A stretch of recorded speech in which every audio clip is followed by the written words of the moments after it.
India loves to play in those nooks, in the fields, the hallways, courts, even in the sky.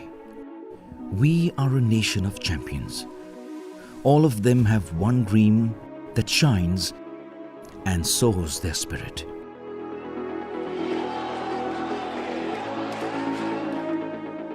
But what's a dream that has no obstacles? Hurdles that you need to push through and test your determination. And it takes something really special to turn these obstacles into opportunity. The opportunity to take what you deserve. The opportunity to not just wake, but to rise. To race the sun to the finish line of glory. To leave behind the defeats and emerge as the champion you were meant to be. We are honored to be the official banking partner of the Athletics Federation of India. Together, we aim to open up a world of opportunity for our women athletes in their quest to make India proud and get India geared for gold. India loves to play, and play it will.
India loves to play in those nooks, in the fields, the hallways, on the courts, even in the sky.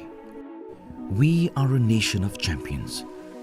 All of them have one dream that shines and soars their spirit.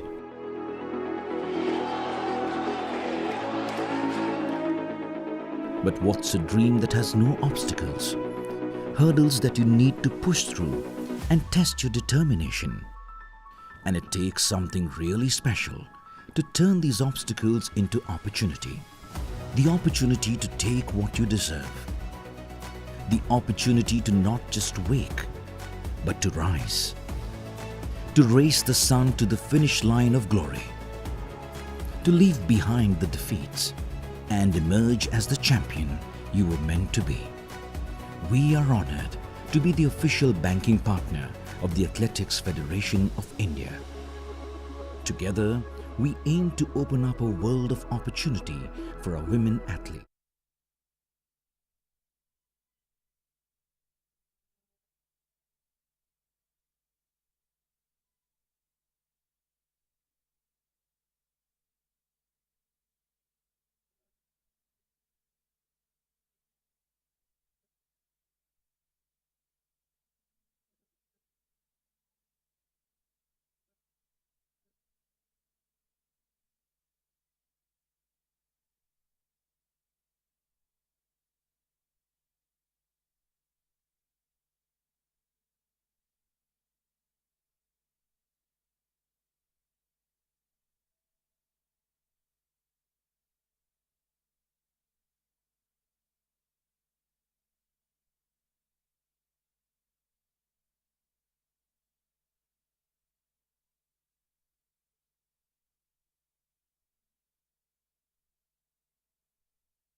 147 athletes, 24 events over 3.5 hours on a fabulous afternoon where there's a slight wind which will aid all of us. Welcome to our live telecast here on the AFI channel of Grand Prix number 3 from the Sri Kantirava Stadium here in Bangalore, or Bangalore as it's called. This is the same venue which hosted the 1998 National Games, and ever since then, this stadium has been a beehive of activity. We were here a year ago when the Khelo India University Games were held, and then subsequently the Federation Games or the Federation Cup in athletics. As I said, 24 events. Will start off with the blue ribbon event, which is going to be the 100 meters for the women. And what do we have? We have a fabulous lineup out here. Of course, some of the top names may be missing, but these are the events which, of course, showcase athletics at its very best. With me in the com box is Abhilash. He comes from the wonderful city of Thiruvananthapuram or Trivandrum, which hosted the National Games. I had a wonderful time there, going across to Kovalam, having some excellent seafood, and of course, the swimming and the athletics is where I was. Of course, a lot of other events. Abhilash, you've been there at Trivandrum in the Grand Prix 1 and 2, and I'm sure you're looking forward to the third Grand Prix here in Bangalore. First of all, good afternoon, everybody. Good afternoon, Wagle sir. It's been a great afternoon, and I hope Grand Prix 3 is also going to be as wonderful as Grand Prix 1 and Grand Prix 2. Well, I was there for the Grand Prix 2, commentating for the AFI. And as you said, today we are missing a few names. But then this is athletics, and hopefully the athletes here, especially Archana Sushindran, who had broken our very own girl from Assam, Himadas, in the 100 meters. So the lineup here for the 100 meters for women: Radha Devi is in 1, Chalimi Pratyush of Andhra Pradesh is in 2, Archana Sushindar of Tamil Nadu is in 3, Nitya Gande, Telangana 4, 18 Naneshwari, Karnataka 5, Maryam Allah, Maldives, the two girls, along with Aishata Saba from Maldives and Dipiksha of Uttar Pradesh. So 8 of them on the starting block. Very shortly at 1400 hours or 2 p.m. we are going to get underway here for the first event, the first of the 24. There are no B and C races for the women, but here in the women, we got, as Abhilash just mentioned, in lane 3, Archana Sushindran, first in the second Grand Prix, second in the first Grand Prix, and she'll be pushed, I'm sure, by Naneshwari in lane 5, first in the Grand Prix in Trivandrum, and third in the second Grand Prix. And of course, you always have an outsider. So Nitya Gande, drawn in lane 4, who finished 4th in the second Grand Prix, perhaps could be the outside dark horse. Yes, sir, and let's hope their roots are outsider in this, the outside dark horse, as you said. So the 100 meters, of course, the exercise is within the body's capacity to carry stored oxygen. So the sprinter can afford to be reckless in her energy expenditure. That's the basic of the 100 meters. What an event this is. I dreamt, Abhilash, as a young boy, that I'd watch 100 meters at the Olympic Games, and guess what? I finished off commentating on a few at the world level. So that's the dream of every child, the 100 meters. The women, the world record, perhaps not relevant out here, but 35 long years, and it has stood the test of time. Guess who? The girl with the long fingernails, 10.49, set at Indianapolis, Florence Griffith Joyner, on the 16th of July, 1988. The Indian record, Duty Chand at Patiala, 11.17 on the 21st of June, 2021. It all happens in a flash, Abhilash. Sir, as you said, this is the anaerobic capacity of the person being tested. So you just have 10 seconds or 10 seconds or 12 seconds with you, and then that is the most wonderful event of any athletic meet. Yes, you're right. The race is over before the waste products have built up the serious amounts in the muscle, and she knows that he can recover at the end of the race. 8 of them on the blocks will be introduced shortly. So the lineup once again: 1 is Radha Devi, 2 is Chelimi, 3 is Archana Shushendran, 4 is Nitya Gandhe, 5 is Jnaneshwari, 6 is Mariam, 7 is Aishat, 8 is Dipaksha. Maldives, a wonderful exposure, Abhilash, for the 2 athletes. Yes, sir. And I have heard that these athletes from Maldives are here on a cultural exchange program and they're training here at our centers. And this is a very good exposure for the Maldives. And that is Radha Devi in lane number 138 from Punjab. And that is Chelima Pratyusha 105 from Andhra Pradesh, the girl from Andhra Pradesh. And that is the girl from Tamil Nadu, Archana Shushindran. She had a very good run in the Grand Prix 2. And that is Nitya Gandhe from Telangana in 145, lane number 4. In lane 5 is the favorite, along with lane 3, Archana 80 Jnaneshwari. Or it's actually Dhaneshwari. 80 Dhaneshwari, first in the first Grand Prix. In 6 is Mariam Ala Hussain, 6th in the second Grand Prix. She represents Maldives. In lane number 7 is Aishat Sabah Salim, 7th in the second Grand Prix, also representing Maldives. Both of them born in 2003, so that makes them just 20 years old.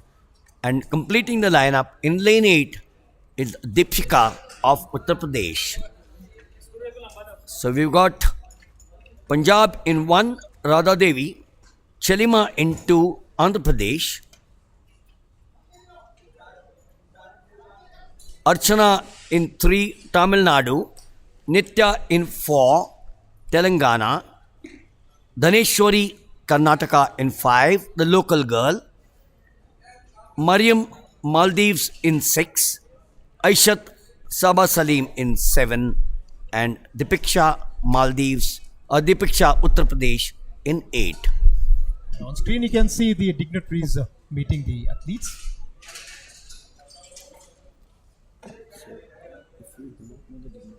Don't talk.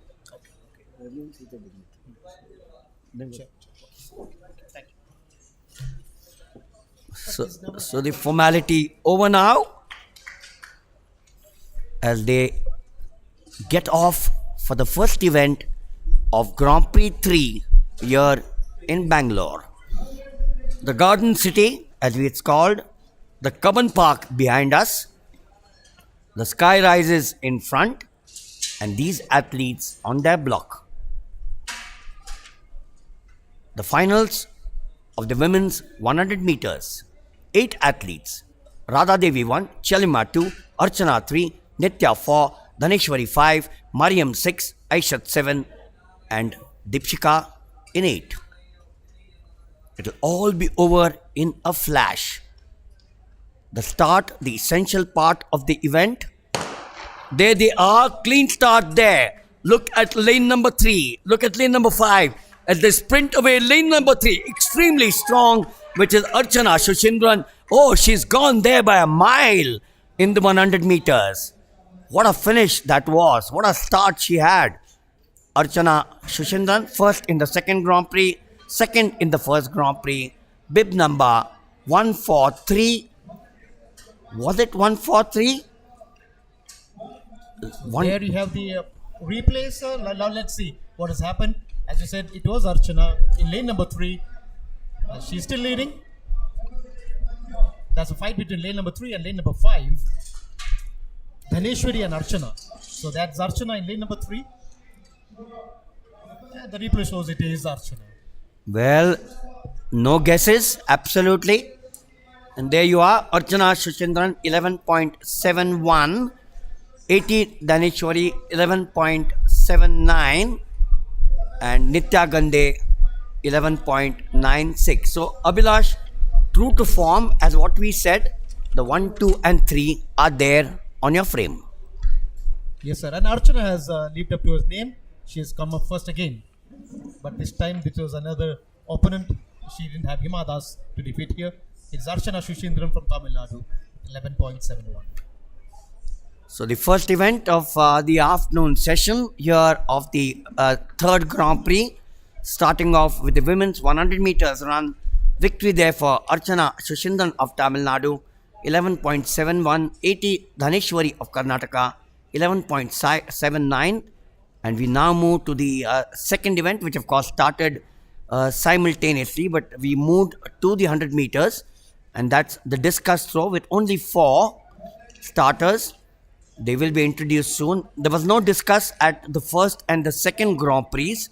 We had the shot put there, we had the javelin there, and the discus will be the first event in the Grand Prix number 3, which wasn't contested in Thiruvananthapuram. But just going back quickly, Abhilash, to the first event of the day, the women's 100 meters, the South bagged 1, 2 and 3. Exactly as what we've been seeing over the years in the women in particular. Of course, Dyuti Chand from Orissa has now taken the mantle on her shoulders as the 100 meter sprint queen. She's the national record holder, 11.17. The timing here was nowhere close to 11.17. It doesn't really matter at the end of the day, 11.79. But I'm sure these young girls will improve with the exposure that they have with them. This is not the start, of course, of the discus throw. They have not been introduced, as I could make out. How I wish, Abhilash, that this stadium was jam-packed, because this is an event where the youth, the young boys and the girls from the schools and the colleges would get an opportunity to view some wonderful athletic prowess in the track and the field. Sir, I also hope that this stadium was jam-packed, as you see in some of the international events that you see around the TV. But unfortunately, I don't know. I don't know how this is gonna change or when this is gonna change. Anyway, we hope for the best that sooner or later we have stadiums jam-packed for these events. Anyway, there you have in action the discus throw. That was Anaga Lakshmi Kura of Andhra Pradesh. So the 4 starters, Annu of Haryana, Ramneet Kaur of Punjab, Anaga Lakshmi Kura of Andhra Pradesh, and Priyadarshini Moyappan of Tamil Nadu. The national record, Kamalpreet Kaur at Patiala, 66.59, 32.88 is a long distance from 66.59. But this is the first round or the first throw. So I'm fairly sure that the shoulders will be warmed up after the first. Priyadarshini Moyappan of Tamil Nadu. The world record, gosh, 82.98. Anita Vedrosic of Poland. Sir, as we were earlier discussing, the sprinters had always been from the southern part of India. We have Duti Chand, for example. She was their exception. But then the throw events had always been, they have been more or less the best players for the throws were always from the northern parts, especially from Punjab and Haryana. Yes, the Harvan Kaurs and the Krishna Punyas and the Seema Antils, the names which of course have done India proud over the years. That number for Anu, the dreaded figure of 111, which is known as the Nelson in cricket. I'm sure Anu has nothing of that at the back of her mind. She might not be having it.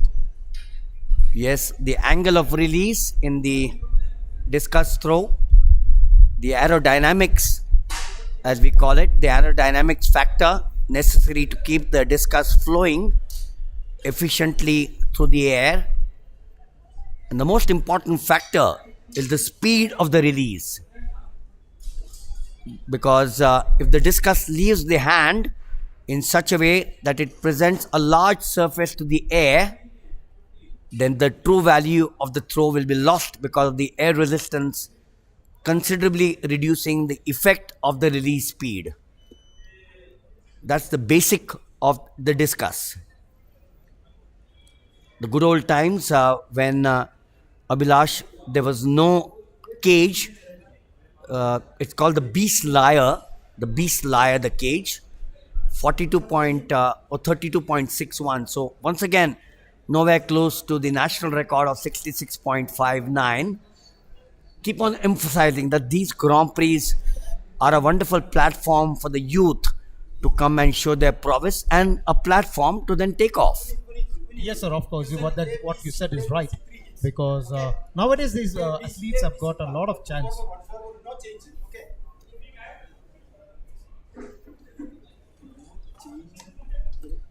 Earlier, during the old days, there were no chances for these athletes to show their prowess actually. Lesser competitions in and around India, but nowadays these Grand Prix, especially now, this is the third one in this of the season. Now we have one more coming up in 15th of this month. So this I think this gives a chance to all these athletes from the local areas to come in and perform at this national level. That's what I feel. Yes, absolutely. 40.51. I still remember there used to be a flurry of activity on the Grand Prix in Hyderabad about 15 or 20 years back when the Gachibowli Stadium was newly built. We had the Sri Lankans coming there. I still remember some of the top Sri Lankan 400 meters runners. Sri Lanka was extremely good at the 400 meters. They had a crack 4 by 400 meters relay squad. And the Sri Lankans would come in a big force, the 100, 200. We've had the likes of Shushantika Jayasinghe and Damayanti Darsha taking part in some of the Grand Prix. The discus, of course, we all know that the expert discus throwers puts a high speed in her own body, and then of course the discus by using some form of the running rotational movement. You watch the discus thrower, the running rotational movement across the circle, and then adding to this the initial speed by performing a powerful long arm slinging movement. And that force is generated right from the foot there, and it turns and it goes round through the core of the body towards the throwing arm, and that gives you a force that is required. So just 4 starters in the women's discus. Anu of Haryana, Ramanit Kaur of Punjab, Anaga Lakshmi Kura of Andhra Pradesh, and Priya Darshani Moyappan of Tamil Nadu. So 2 people from the southern part and 2 people from the northern part of India. In this event, which was always dominated by the athletes from the north.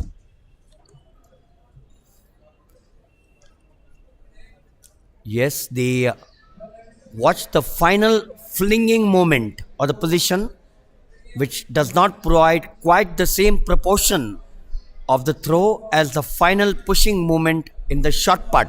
So that's the difference between the discus and the shot put.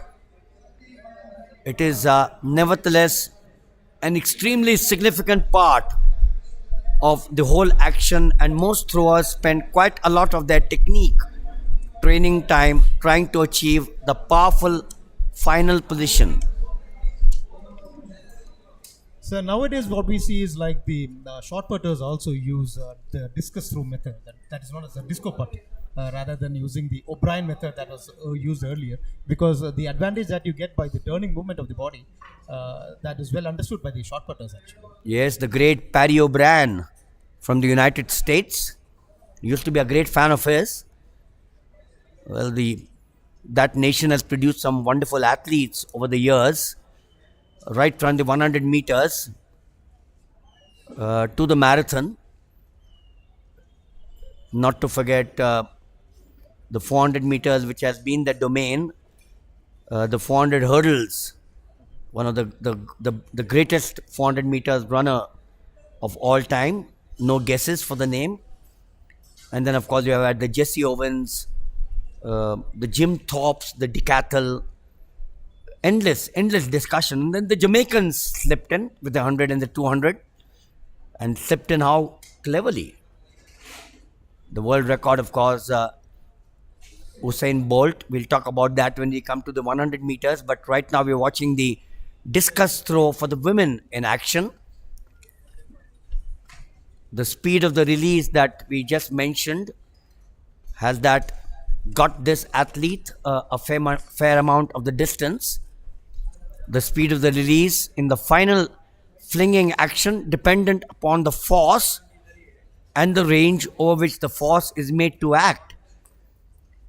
In fact, in this aspect, the thrower often has to make a compromise. It is possible for the thrower to get an extremely long range of movement, but to achieve this, she might have to place the slinging arm, which you are now watching, into a very unnatural, tense position, and that requires the muscular effort to sustain it. Wonderful afternoon, isn't it, Abhilash? I still remember this city never used to have fans about 40 years ago. Then the AC started coming up, the fans started coming up, and then the air conditioners started coming up, all because of the cement construction mushrooming around. There you are, the sky rises just in front of us at the Sri Kantirva Stadium. It's a wonderful area. You have the Kaban Park behind us, the MG Road to the left, the Chinnaswamy Stadium, the Brigade Road, the Residency Road. Lot of eateries out here. You get some wonderful cuisine. 44.38. So there's an improvement from 32.61 earlier on. And a city which, of course, has produced some great swimmers. You know, you go back, most of India's top swimmers have come from Bangalore. The two coaches, Niyar Amin and Pradeep Kumar, two of my wonderful friends. We're now coming up to Anaga Lakshmi Kura. Watch the withdrawn position, which of course must be far behind the right shoulder as the mobility allows. The shot put incident, the discus incidentally out here is 1 kilo. That's relevant. That's for the women, actually. That's right. So that's the relevant part as far as this is concerned. 44.38, now down to 30.63 for this girl from Andhra Pradesh, Anaga Lakshmi Kura. We will of course be getting ready after this for the start of the 100 meters. There are 3 races. Race A will of course have the top athletes. And on screen is 141 Priyadarshini Moyappan from Tamil Nadu. But that was a foul throw. So leading the pack, I suppose, is Ramneet Kaur from Punjab. With a beautiful throw of 44 meters.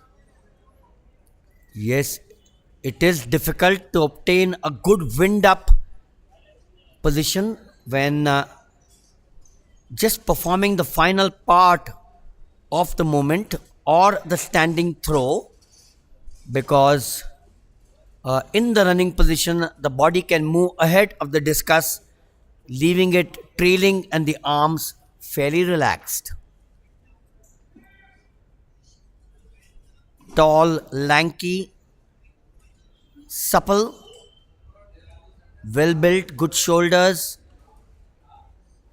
The East Europeans have always dominated this event, the discus throw. You watch the Olympics or the world events and you see the East Europeans coming up first. So different parts of the world have dominated different games and different events in the athletics, isn't it, sir? Yes, 44.67. Perhaps all got to do with your species, as we call it, or the genetics. The Jamaicans or the Americans, as we said, or the Australians have been very good at the sprints. The Europeans good at the throwing events. And as you said, the Jamaicans, they just came in from nowhere and now they rule the world. And in the meanwhile, we had the Canadians also in the sprint events. Yes, Donovan Bailey, who migrated from Jamaica to England and then to Canada, the world record holder.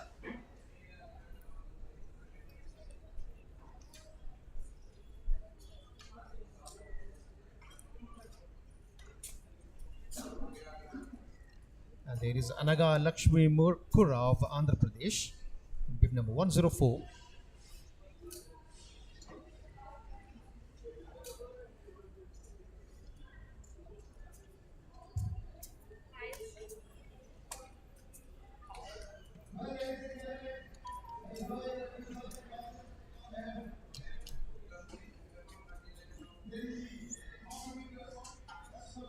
Yes, if you do look at the discus, as we are now being introduced to the Long jumpers. long jump, or this is going to be an event. This is going to be an event which will be watched by all of us with a lot of glee, because one of the athletes is India's number 2s. And there he is on screen. Yes, Sri Shankar Murli, 8.36. What a way to have this man or this boy out here. 8.36 Abhilash, which was bettered by Jeswin Aldrin, 8.42 very recently in Bellary. But Sri Shankar Murli, I think it's nice of him to come for this Grand Prix, isn't it? And it would have been better if Jeswin Aldrin was also here. So we would have seen a hell of a fight between Jeswin and Sri Shankar. So while the athletes are being introduced, and we'll give you their names, and we'll talk about the discuss progression later, but the introduction out here, Purushottam from Karnataka along with his teammate Radha Krishna, Santosh Kumar Tamil Nadu, Sri Shankar Murli of Kerala, Siddharth Mohan Naik of Karnataka, so 3 from Karnataka, Siddharth Brahmanand from Punjab, P. David of Tamil Nadu, R. Ajay from Tamil Nadu, Rishabh Risheshwar of Uttar Pradesh, Aditya Kumar Singh of Madhya Pradesh, and Vishnu Shiva Shankar of Delhi. So, Abhilash, 11 long jumpers in the fray, augurs well, and that means that the likes of Jeswin Aldrin and Murli Sri Shankar have made an impact, like our friend Akash Chopra. Neeraj Chopra. Sorry, Neeraj Chopra. Why are you going to cricket, for God's sake? Slip of a tongue, sir. No problem, no problem. So yes, Neeraj Chopra's impact in the javelin, and every child wants to take to a javelin. I'm sure Jeswin Aldrin and Murli Shankar, Sri Shankar will make an impact on the long jump. As we shift once again to the discus throw out here, and just going back to the progression that you mentioned, the start of the 100 meters, but if you look at the world record, Lily Henoch, Germany, then Lily Henoch, Yvonne Tembort, France, go down Belgium, you have Poland, quite a few of them over the years, and then of course Germany. So it's between the Germans, the Poles, and the Germans were the erstwhile East German nation. Yeah, that's what well said, sir. The erstwhile East Germany. So we're now coming up to the race A of the 100 meters, and that is the men after the women had their glory with Archana Shushandran of Tamil Nadu winning the women's event. And here in the men we have the race A, there'll be race B and race C. So on screen you have the race A 100 meters, and so you have 5 athletes competing in this event.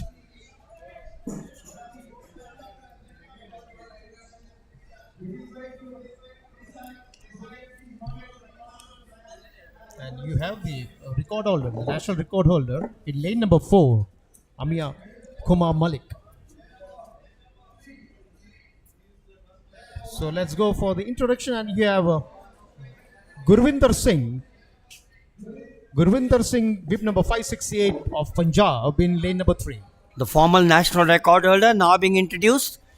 10.27 I recollect was his best, fraction away from the national record. Amia Kumar Malik, the record holder, in lane number 4 from Odisha.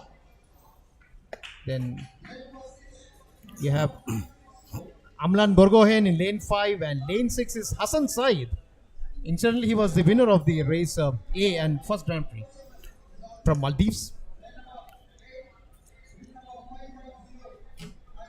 And lane 8 you have Ajay Chauhan of Madhya Pradesh. So the lineup: Gurinder Veer Singh of Punjab in lane number 3, Amir Kumar Malik in 4, Amlan Burgoyne in 5, Hassan Said in 6, 7 is vacant, which was Mayon Polus of Kerala, and in lane 8 is Ajay Chauhan of Madhya Pradesh. Watch out for lane 3, coming back from not a great year, the former national champion Gurinder Veer Singh of Punjab.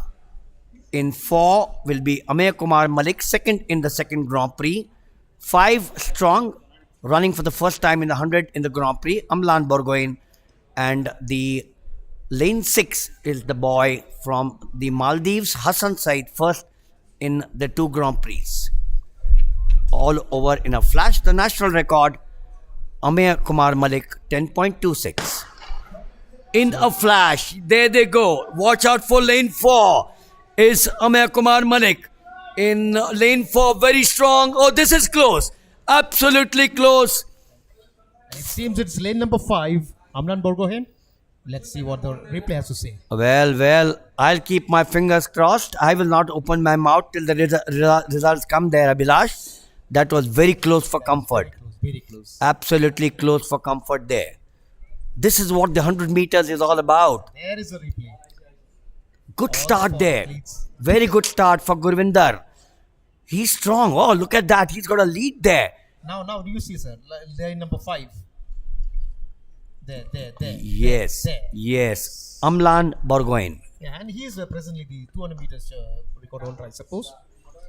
So the formal results: Amlan Burgoyne of Assam, 10.50. Amir Kumar Malik, the national record holder, Odisha, 10.52. Hassan Said being pushed there, Maldives, 10.61.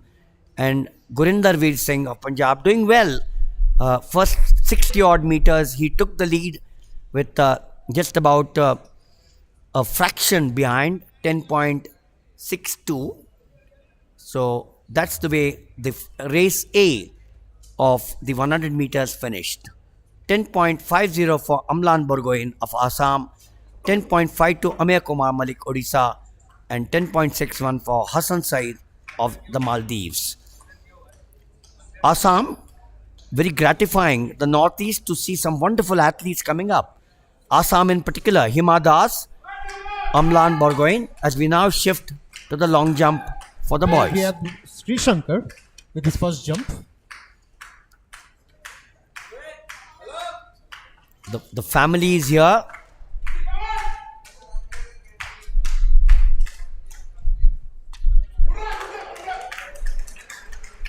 Seems to be quite good. The white flag goes up to indicate. It's a fair jump. So what has he got? 8.36 is the best.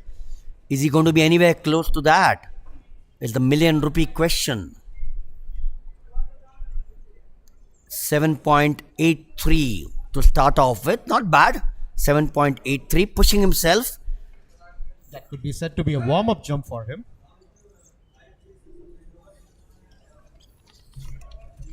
Yes, when you talk of the long jump, the world record, of course, of Mike Powell, 8.95. 8.95, yes, at the National Stadium in Tokyo. I was lucky not to watch that, or unlucky not to watch that, but I went to that stadium a few years later and took a picture next to the long jump pit where Mike Powell had that record. Oh, that was good, sir. So hope you have that picture with you. Now. Oh yes, of course it is. So 11 starters here in the long jump for the men. Starting off well with 7.93 was the number 2 in India now after 7.14. So good start for these athletes going over 7 meters. We will of course now shift our attention to the race B of the 100 meters very shortly. from the 100 meters race A, where you had Amlan Borgoin of Assam taking the number 1 spot.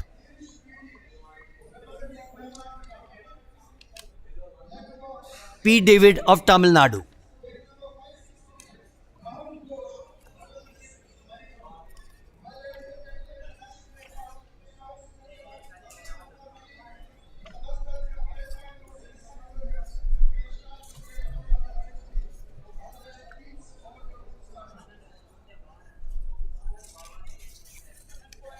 So there you have the athletes for race B.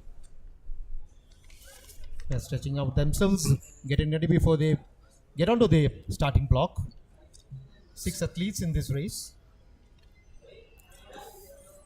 And in lane 3, you have Adam Rifat of Maldives, Animesh Kujur in lane 4 from Chhattisgarh, Nehal Sagar of Delhi in lane 5, Vidun T of Kerala in lane 6, Girish Vidi of Karnataka in lane 7, and Rahul Ghosh of Manipur in lane 8. Rahul Ghosh was incidentally the 5th in Grand Prix 2 and 6th in Grand Prix 1, which was held at Toronto. So hush silence. Oh, that was a false start. I suspect it came from somewhere in the middle, and it's going to be goodbye for him. Nehal Sagar, was it? Yeah, it seems to be Nehal Sagar of Delhi. Let's wait for the official confirmation. Seems to be him. Yeah.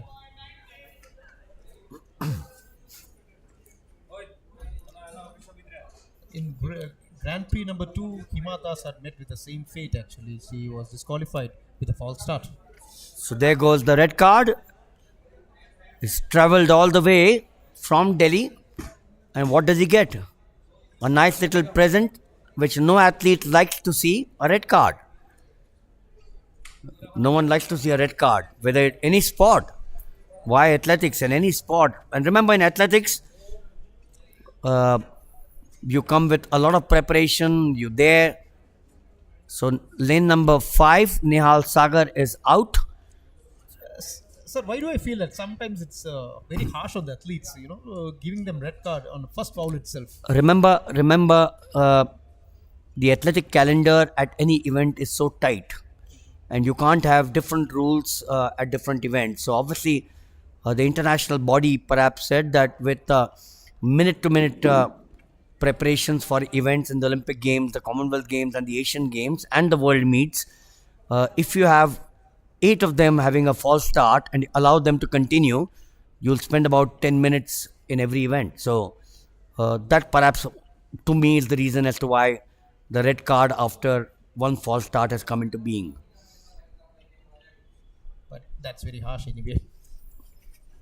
Well, that's the fact of life. So now the starting gears are reduced to 5.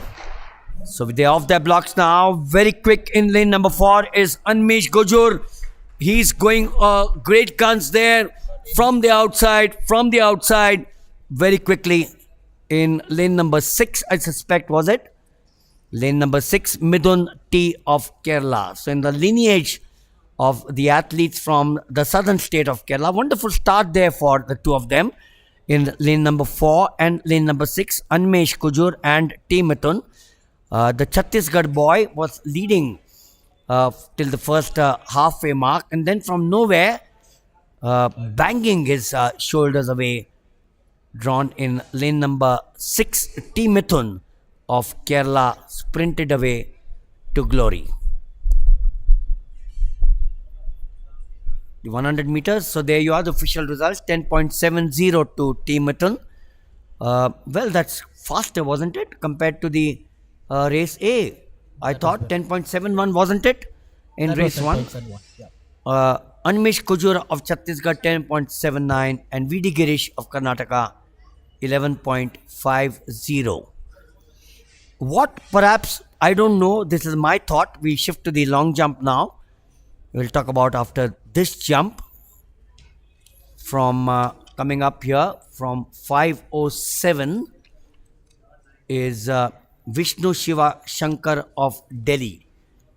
What they could have done, Abhilash, and this is my theory or thinking is that from race A, B, and C, they could have picked up two each, 1 and 2, and the best two losers, and made a final towards the end of the day. They could have done it, sir, but then again, they have their thoughts, so I don't know the technical side of it. Yes, the long jump now shifting to that event. Universally accepted that the hitch kick or the running in the air technique is the most efficient flight action in the long jump. That's what you watch. The hitch kick or the running in the air, the most efficient. Of course, the hitch kick technique developed right from the start of a young athlete's career is what takes him through. And while the perfection of the hitch kick might take several years, there's no reason why the young athlete should not master the basic elements of the action in a relatively short time. For you, 522 is Purushottam of Karnataka. So that is Purushottam of Karnataka with his jump.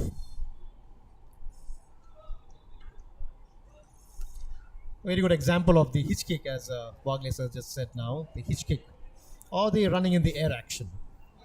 Earlier we had the hang action, but this was replaced by prominent jumpers all over the world with the hitch kick action or the running in the air action.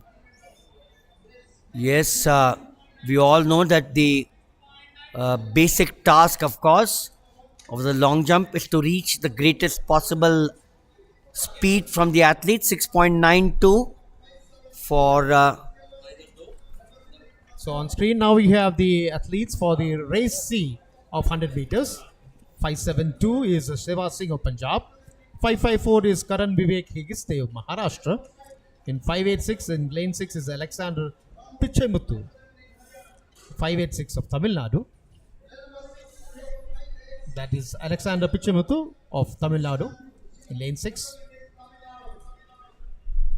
Lane 7 is vacant. And in lane 8 you have Nishant of Uttar Pradesh in bib number 593. So we have altogether 4 athletes in this race C. never been able to understand, Abhilash, that this is such a wonderful opportunity for these athletes. So 5 and 7 had entered. 5 was Rahul and 7 was Chirag. But they have decided not to travel or not to be here. Rahul from Haryana and Chirag also from Haryana. So perhaps they missed the bus or they missed the train. That might be the reason, sir, or they might have missed the flight also. So obvious reasons anyway. But now we are ended with just 4 athletes. So lane 3 Shiva Singh, lane 4 Karan Vivek Hastagi, lane 6 Alexandra Pichamuthu, lane 7 is vacant, and lane 8 is Nishant. Race C of the men's 100 meters. The national record, Amiya Kumar Malik, 10.26, 2016. So there, one of them, of course, decides to say that I will go home very quickly.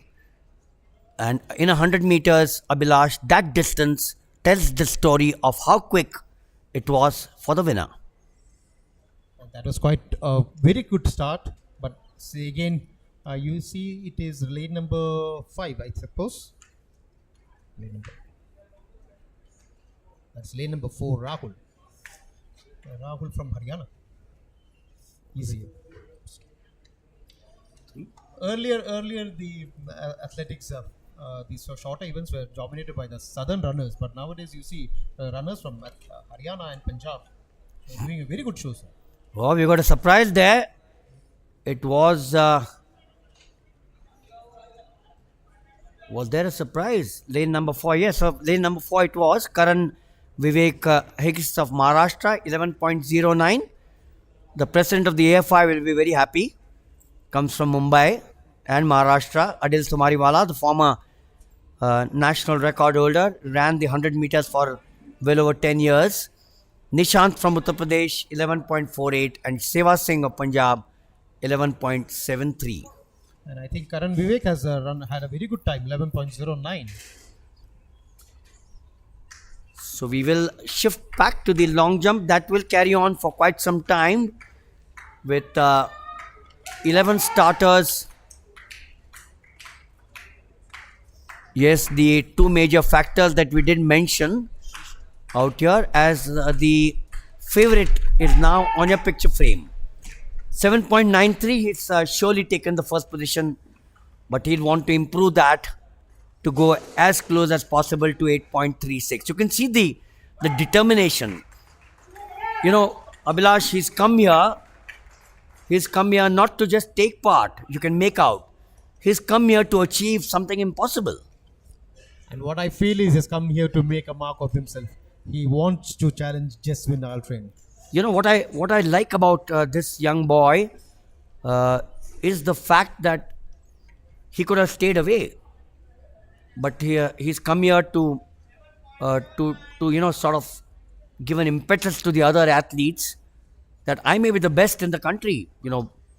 I may be the second best, 7.79, not good enough for him, of course, but what he's told the young athletes is, I may be the best in the country, but I'm still going to be there, and I'm going to teach you a few basics of the event, the long jump. And if you learn from me, then there's no reason why you can't follow in the footsteps of Aldrin and me.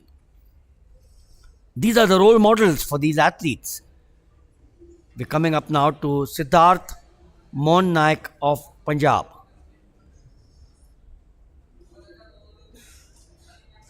So yes, the two factors that we did mention that decides the distances jumped are therefore the speed in the run-up. The speed in the run-up is so crucial, and the leg power for the takeoff, which is of course the part of the hitch kick. And as fast running is largely an inherited characteristic, long jumpers, of course, which you are now watching, he comes from the services, Siddharth Mohan Naik. So, when you said about the speed, during 20 years or 30 years back, you would see sprinters doing long jump. Carl Louis was one of them. Jesse Owens before Jesse that. was before them, yeah. But nowadays the trend has changed. This has become like a one game situation where you have a person just participating in long jump. That's it. Yes, so specialize either in the long jump or the 100 meters. That's it. You now have R.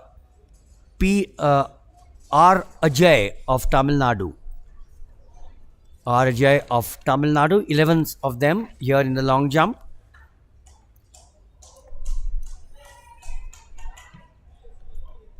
The red flag, yes, Abhilash, even before the red flag went up, said it's a foul. Why do I need that boy, the gentleman there? That was quite obvious. I just seen from here and the sound that it made on the plasticine. Always good to have a little banter in the commentator's box. The plasticine over there, that makes a very good sound. And it's quite relevant actually. Yes, the important aspect of the long jump to stress that the run-up and the takeoff by far are the largest contributors in the long jump to the distances that are achieved. The movements in the flight actually are only secondary importance. We are now coming up to R. Ajay of Tamil Nadu. The secondary importance, as I said, of the movement of the flight, counteracting the forward rotation that occurs at the takeoff and adjusting the body for an efficient landing position. That is a fair jump. So they are all hovering around the 6.90 to 7.93, wasn't it? 7.93 was the higher longest. And if someone was to switch on your television sets right now, so there you are, 7.01, and say who achieved 7.90, I don't think there'll be any guesses. Yes, The answer is obvious. Yeah, since Jeswin is not here, so it's quite obvious it is just gonna be Sri Shankar.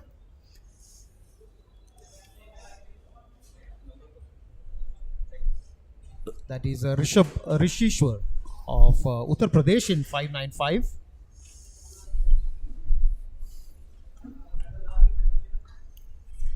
Yes. How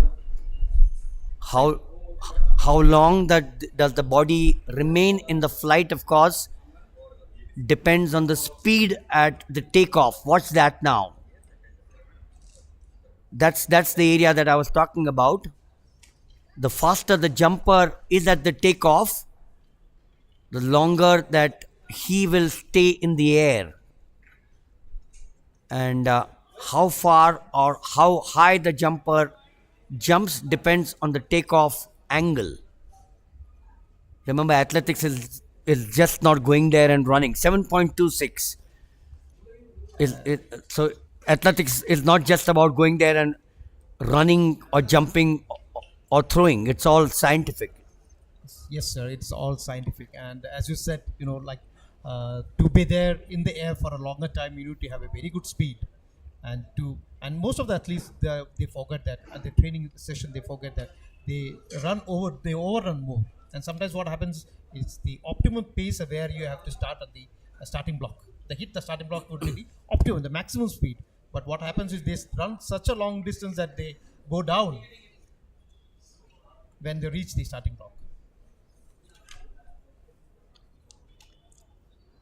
Aditya Kumar Singh of Madhya Pradesh.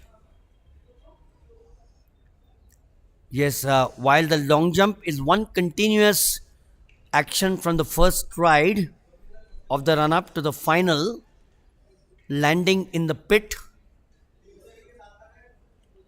In fact, many coaches I remember tell their young athletes that it is best to divide the long jump, Abhilash, into the separate phases of the preparation. 11.71 7.11, sorry, apologies. 11.11 would have been fascinating, isn't it? That would have broken all records. Yes. Actually. So going back to what I just mentioned, that coaches do tell the youngsters to have it in separate phases. So what are they? You're talking of the run up, the takeoff, the flight, and the landing. These are the four phases. Vishnu Shiva Shankar of Delhi.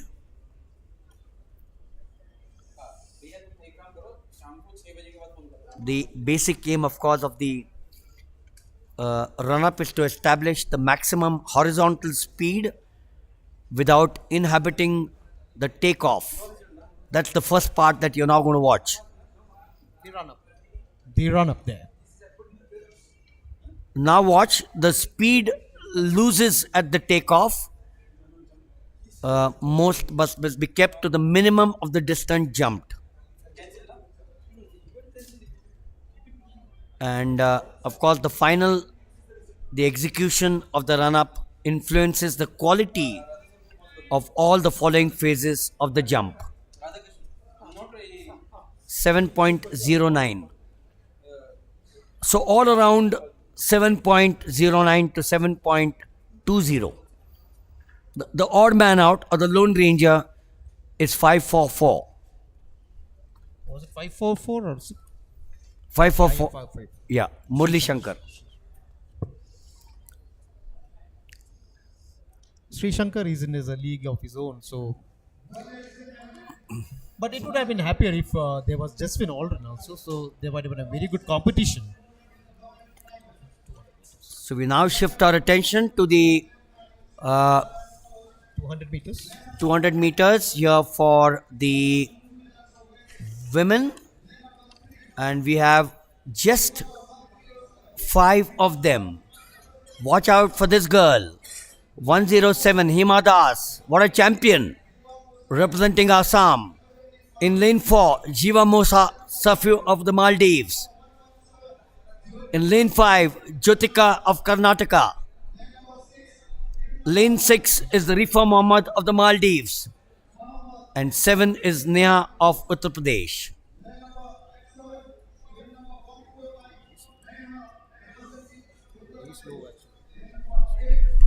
And completing the lineup is 7 is Neha of Uttar Pradesh. Watch out, Abhilash. Obviously, needless to say, the Maldives girls Jiva Musa Safu in lane 4 along with the compatriot Rifa Muhammad, and in lane 3 Hima Das of Assam. I would be betting for Himadas of Assam. Be fair, be fair. Okay, I bet for all the five. So the women's 200 meters, Saraswati Saha, the national record holder, the record not broken for 19 long years. Saraswati Saha 22.82 at Ludhiana. I was there, the national games in 2008. So the lineup: Himadas in 3, Ziva in 4, Jyotika in 5, Rifa in 6, Neha in 7. So would 22.82 be the time to look out for here? Difficult. The fact that it's not been broken for 19 years, these are not ideal conditions, although there is a wind advantage. It's slightly pleasant, but I think 22.82, I'll be happy if they get anywhere close to that mark. But Even 23 would be. yes, absolutely. So the women's 200 meters final. There they go. Hima Das good. Lane 4 Ziva good. Lane 6 Rifa good. As they come round the bend, there she goes. Hima Das strong as always. In the outside there, pushing her in lane 5 is Jyotika. Hima Das, it is all the way. There's no question about it. What a runner she is. Oh, what a runner she is. Absolutely supreme. Romps home in absolute style. And who knows, Abhilash, 22.82 might be around the corner. What I feel is about 23, sir. That's my gut feels. Let's see. Yeah, but what a race. What a race she ran. Amazing. She said, I've been beaten this time in Trivandrum in some of the meets, the 100 meters in particular. The 200 is my event. No way I'm going to get this event to someone else. And no way I'm going to allow someone to be second by a whisker. I'm going to go home by a mile. And she went home by a mile. And see the run at the curves. It's so beautiful. The way she created that run. And after the curve was over, that was it. Beautiful, absolutely beautiful, Hima Das. No question. India's pride. This girl, I was about to say that no one in the picture frame. There you are. No one in the picture frame. She's walked away with this race. So that is the result of the women's 200 meters. As said, it's for Hima Das with timing 23.77. So 22.82 is still far away. Jyotika coming second with 24.88 and Ziva Musa Shafiq of Maldives 26.84. So on screen you have Sri Shankar with the third attempt. I think towards the end, near the takeoff, he lost his rhythm. Yeah, he is not happy. He's not He's happy. not happy with the jump. Yes. But the beauty is that we haven't had a red flag so far. So that's been the beauty. So the official results once again: Hima Das 23.77, Jyotika 24.88, and Ziva Musa of the Maldives 26.84.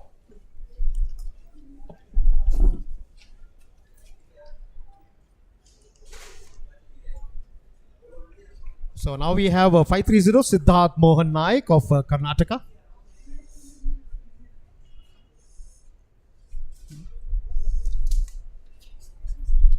So that is Siddharth Mohan Naik of Karnataka. 530 with his next jump.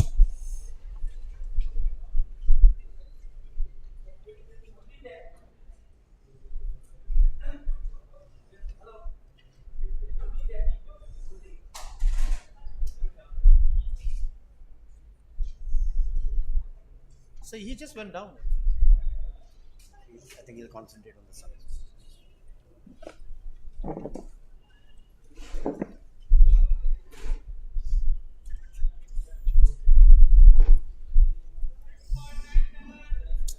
So 6.97. They're all hovering around that mark. They're all hovering around that mark.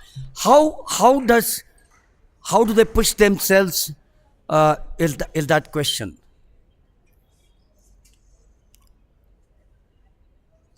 That's why Sri Shankar was so sad after that jump. He just waved his head. 6.97. P. David of Tamil Nadu.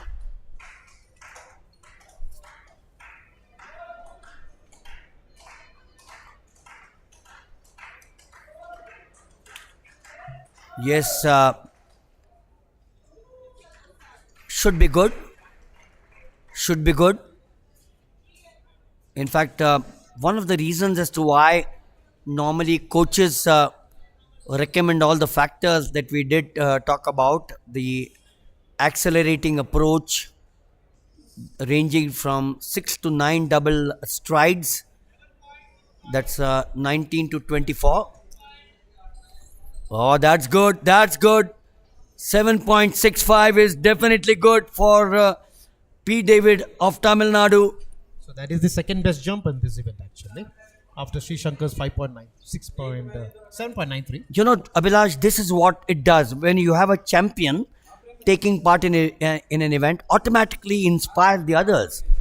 And P. David, I'm sure, was inspired by Murli Sri Shankar's jump there and pushed himself to that 7.6 meters. So yes, there you are. That is Ajay R. of Tamil Nadu again.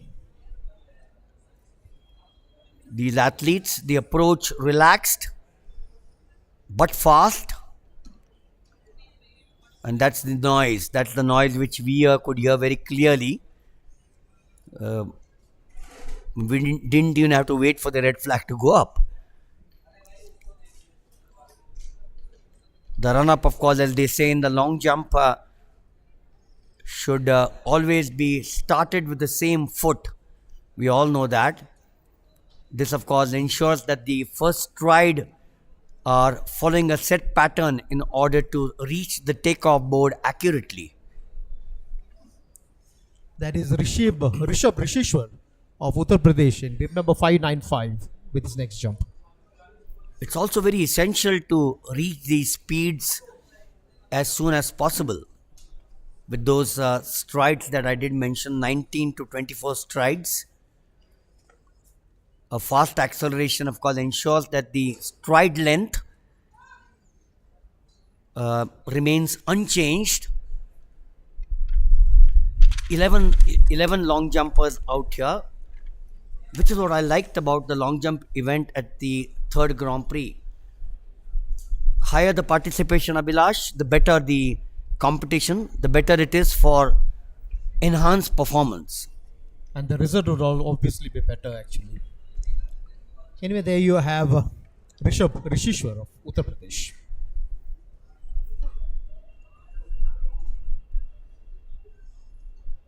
You know, the difference between a great athlete, in this case we're talking of a great long jumper, and the mention is about Sri Shankar Murli and some of the others, is very evident. The exposure that he's got over the years, he's been there for a long bit of time now. We've been all watching him for the last 6-7 years at the international level. Yes. The Commonwealth Games, a silver, the icing on the cake. But I'm sure as time moves on, he will want that silver to be changed to the yellow medal. And you know, when you go back to Aldrin's jump of 8.42, is amongst the top 5 in the world today. Mm-hmm. So when you have an Indian athlete amongst the top 5, the likes of Neeraj Chopra, Avinash Sable, Sri Shankar Murli, the walkers, all of them doing well. So athletics is now showing up as a result of some sustained effort by the Athletic Federation of India. And sir, being one among the best 5s in the world, it's not a joke actually. And for an athlete from India. So the important factor for both Jaswin Aldrin and Sri Shankar Murli is to make sure that they peak at the right time. Paris is not far away. Yeah. Paris 2024. we all want them to be on the podium. We all want them, of course, to eye for the gold. Everyone said Neeraj Chopra gold, no way. And then he came back home with a gold. And he did the impossible. Yeah. He did the impossibles. So there you are, 7.08 once again. So as I said, all jumping in the ranges of 7 meters, in and around 7 meters. So what do you think about 8.95 meters? Okay, let's move on to the 200 meters. Race A. So that is 578 Aditya Balakrishnan of Tamil Nadu. This is a 560 Adam Rafat of Maldives in lane 3. Lane 4 is Amlan Borgohain, 502, the record holder in this event. Lane 5 is 562 Hassan Saeed of Maldives. He was a second in Grand Prix 2 and first Grand Prix 1. And 503 is Animesh Kujur of Chhattisgarh in lane number 6.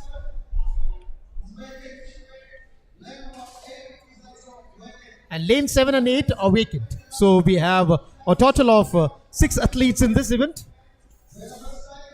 5 athletes in this event, I'm sorry.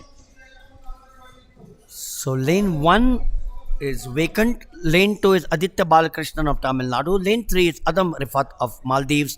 4 is the national record holder Amlan Borgohain of Assam. 5 is Hassan Said of Maldives. 6 is Animesh Kujur of Karnataka. 7 and 8 are vacant. Should be between lane 4 and 5, unless of course you have a dark horse who comes from nowhere.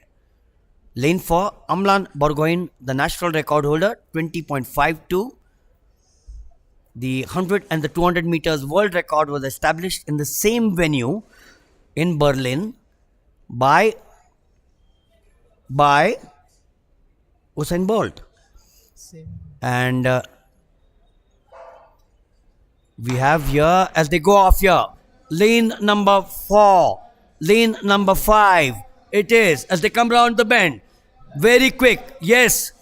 Amal Borgohain. Then you have Animesh Kujur also.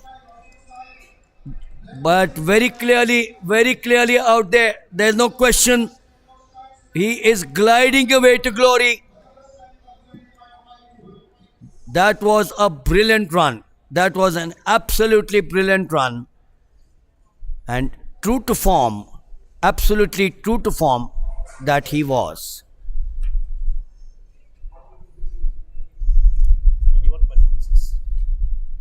Good start. And when you have a good start, you know that half the battle is won. This is where in lane number 4, he decided for himself that you may be breathing down my neck. Doesn't really matter. Another 60 odd meters to go. In lane number 5, Hassan Said of Maldives. And then in the outside, Animesh Kujur of Chhattisgarh finished in second. So Amlan Borgohain, 21.20, far away from the national record of his of 20.52. Animesh Kujur of Chhattisgarh, 21.53. And Hassan Said takes the bronze.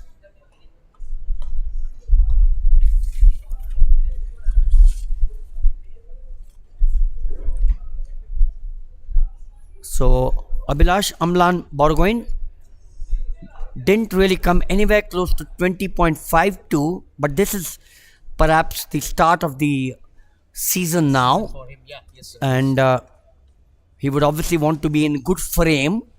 Sometimes these timings don't matter in when the season starts, and then you start peaking yourself. The Federation Cup will come.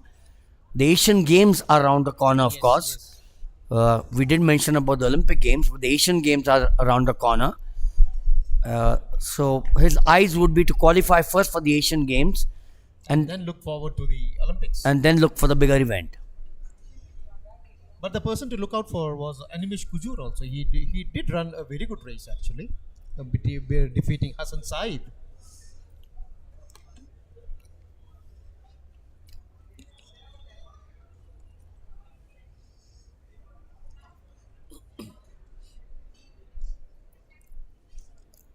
So we will now come up to the second of the men's 200 meters after we had race A, lane 6, which is given to us as Alexander Pichakmu of Tamil Nadu is vacant. Lane 1, 2 was not a starter in any case, so lane 1 and lane 6 will be vacant. So we will have a total of 6 runners here in the men's 200 meters, which is race B.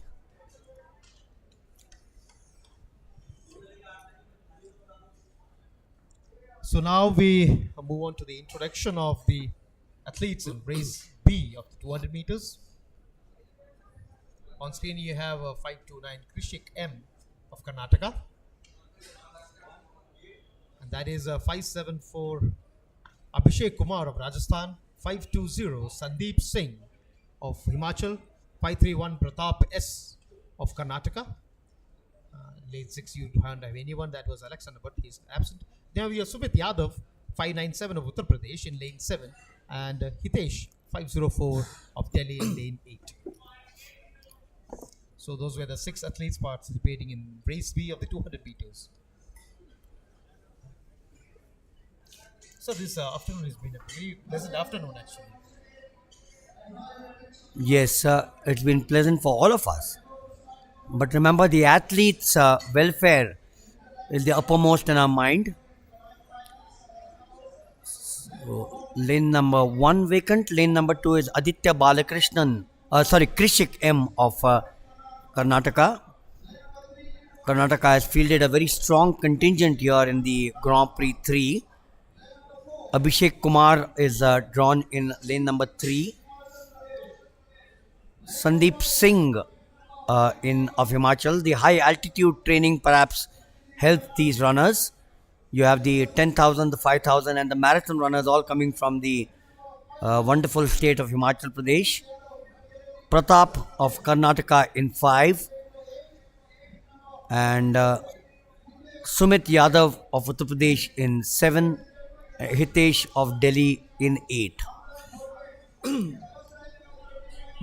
Delhi has produced some good 200 meters runners. Amit Khanna, the 100 and the 200 meters national champion. Sandeep Sarkaria, Dinesh Rawat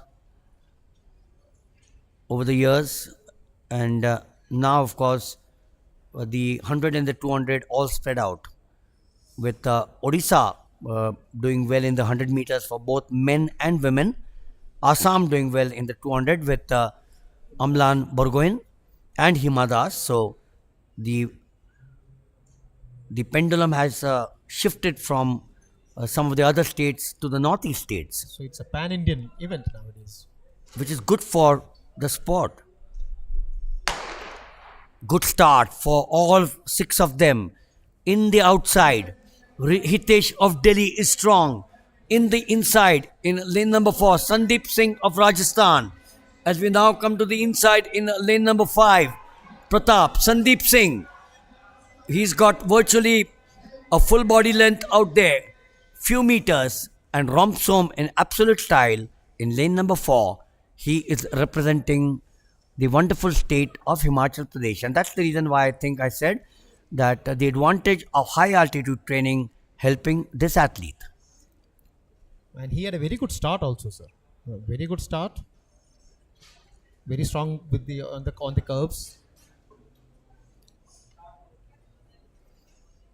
Yes, the essence, Abhilash, of the good start coming to his advantage.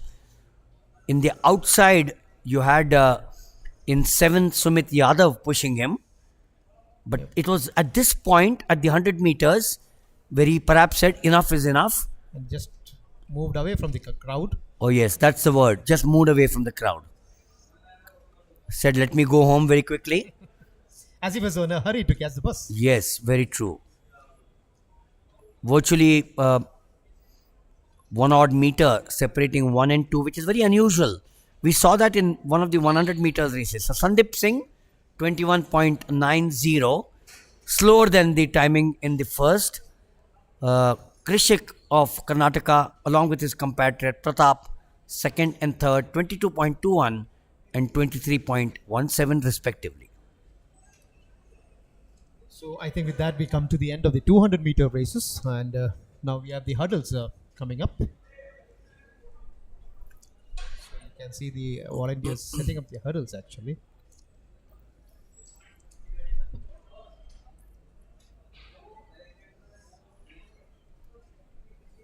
So the long jump continues. We have the 100 meters hurdles coming up for the women. I suspect that in the fourth round, we will, from the 11th, I've got it weeded down to the top 8. That's the normal convention. So I presume that we have the top 8 now vying for that position. But Sri Shankar Murli, of course, should be taking the position number 1 without any element of doubt.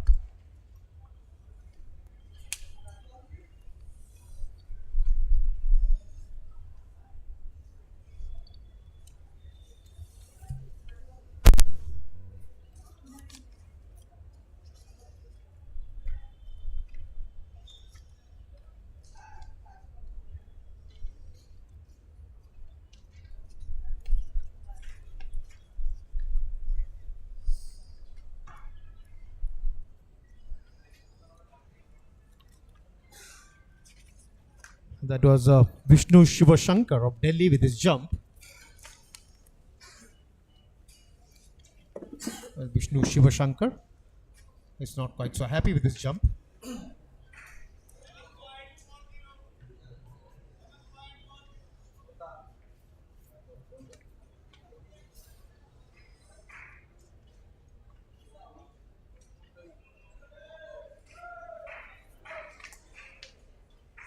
So that was 7.40 for Vishnu Shivashankar. And on screen you can see the volunteers setting the hurdles for the next event, the 100-meter hurdles. So the volunteers are all very steady and they are doing their duties quite well. And on screen now you can see the champ boy Sri Shankar M. And before that you have 584 David P.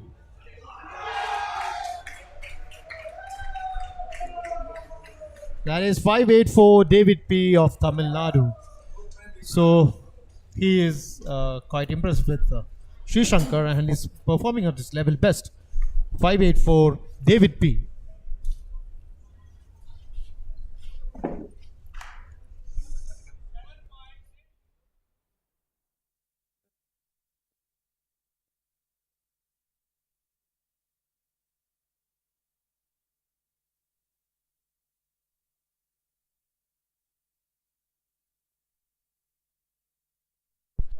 Oh God, look at that. 7.80. Amazing. 7.80. Abhilash, you think Sri Shankar Murli is a worried man? Yes, he ought to be a worried man because 7.80. And sir, as you said earlier, David is really, he is amazed by Sri Shankar. So he's given a good fight. Now there is Sri Shankar.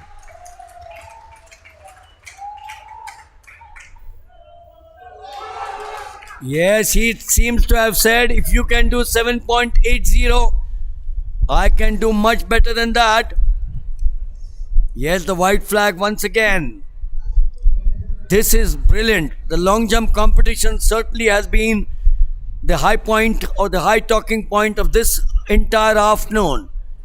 This is what we want to watch. And when you watch such... That is 7.90 again. There you are. But yes, one must say, as you watch the wonderful athlete, everything about him which the youngsters watching this live telecast must learn. All the phases that he goes into, look at the way he goes into the air. He must be saying, Abhilash, 8.36 doesn't really matter out here. I'm going to touch peak a little later. Jaswin Aldrin, watch out. I'm still around. I will come and breathe down your throat and we'll have fun in the long jump arena. And you can make out, Abhilash, the entire excitement of the crowd. You can watch out the body language of all the long jumpers. They all seem to be drawing inspiration from the two, 7.90 and 7.80, and the other athletes, the other six athletes must be saying, if these two can do it, why can't we do it? Yes, sir. Well said. That's it.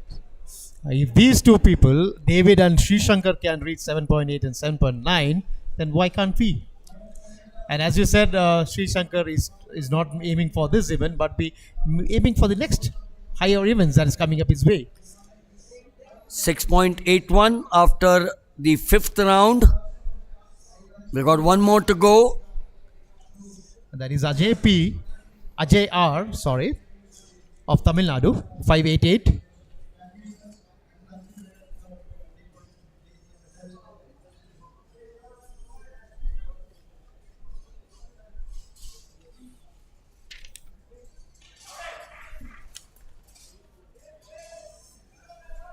That was a foul jump.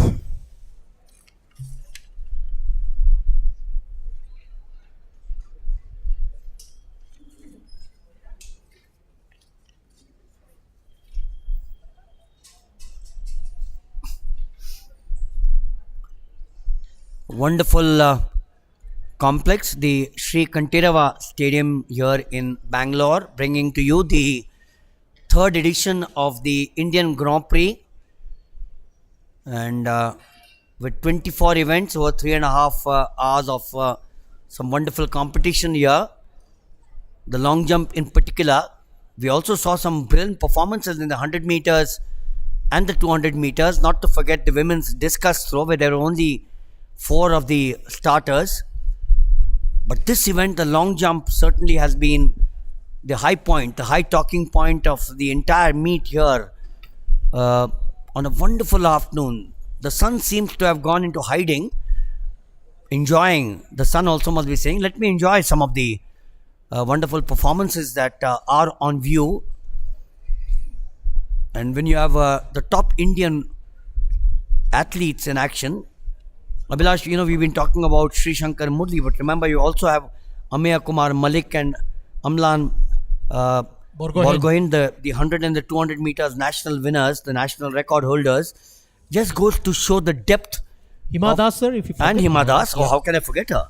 Archana Shushindra. That's right. So, we've had some of the top Indian athletes who have taken part out here. You can keep on saying that why did X and Y or Z did not participate?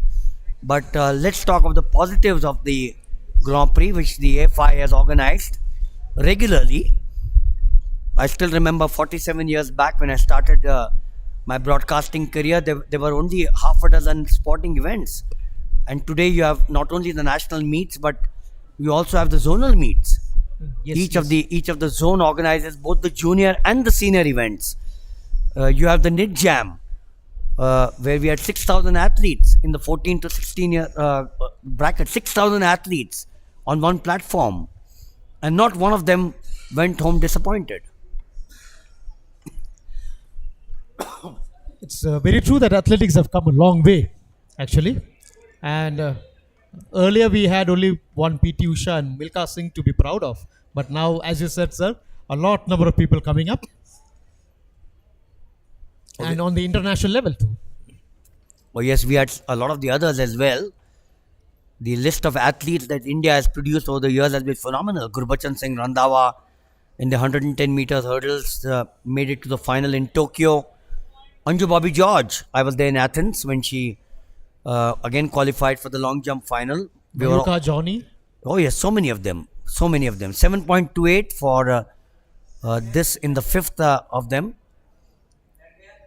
And we will shortly shift to the event which is getting ready in the background there. You can see the athletes, the women athletes, all ready to stride away in the hurdling event, the 100 meters hurdles.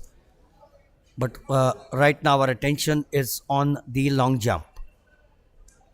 And that is Rishabh Rishivar of Uttar Pradesh with his jump. That was a fair jump.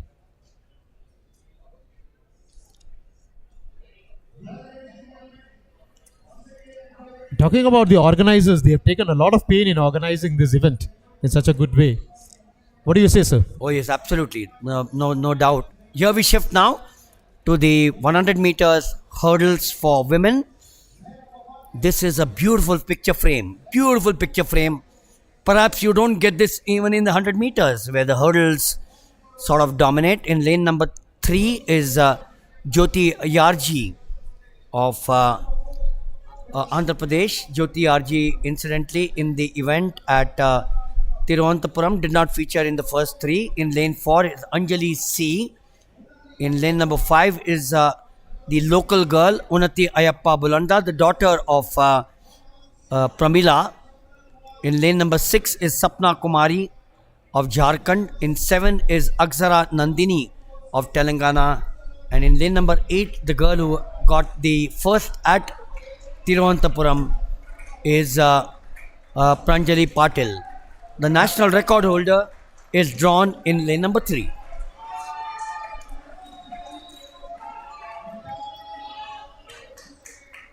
And Unnati Ayyappa Bolanda was second in Grand Prix 2 in Trivandrum. So, we mentioned about Shishankar Murli here, Amal Borgoyan. We spoke about Ameya Kumar. You got one more, Jyoti Yaraji. She's here. She's here. So 12.82 is her record set last year on the 17th of October. That was at this very ground. That was at this very complex in Bangalore. So is this round going to be lucky for again? Let's wait and watch, sir. Yes, set hurdles, prescribed distances, as we all know the hurdles to be.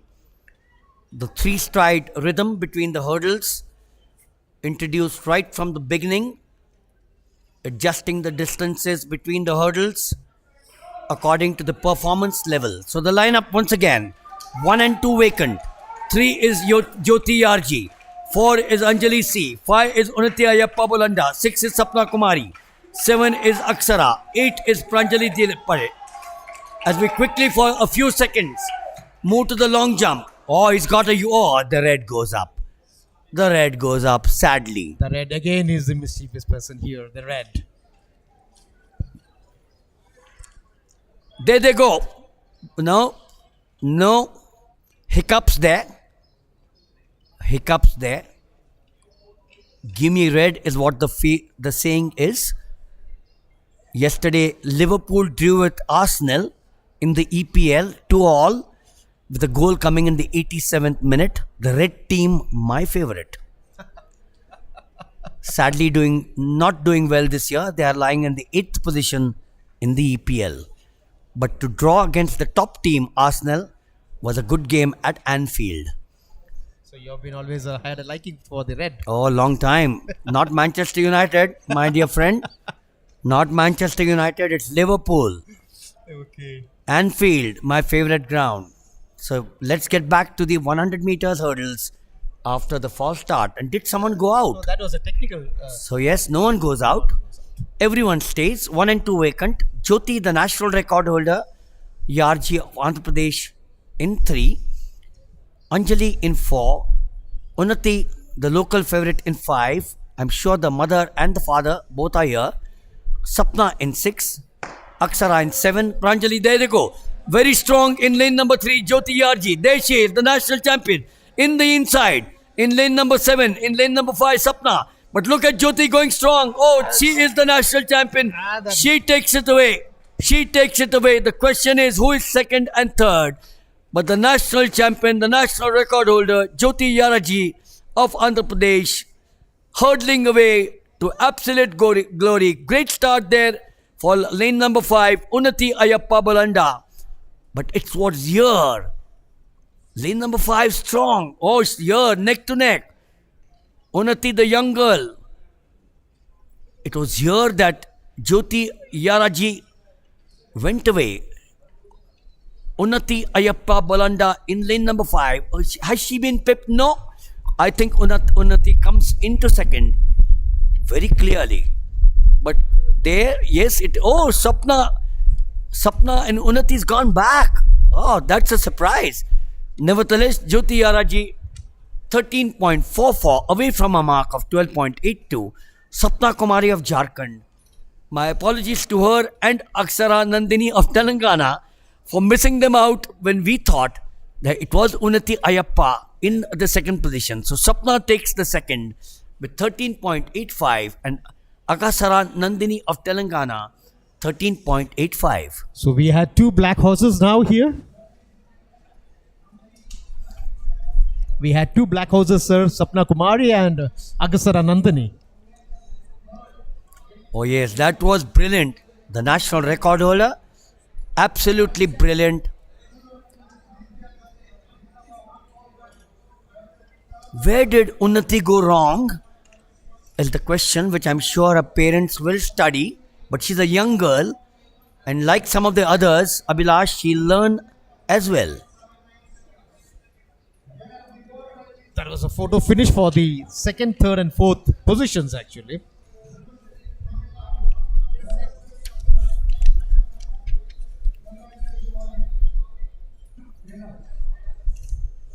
Oh, that's the red flag for Rishabh.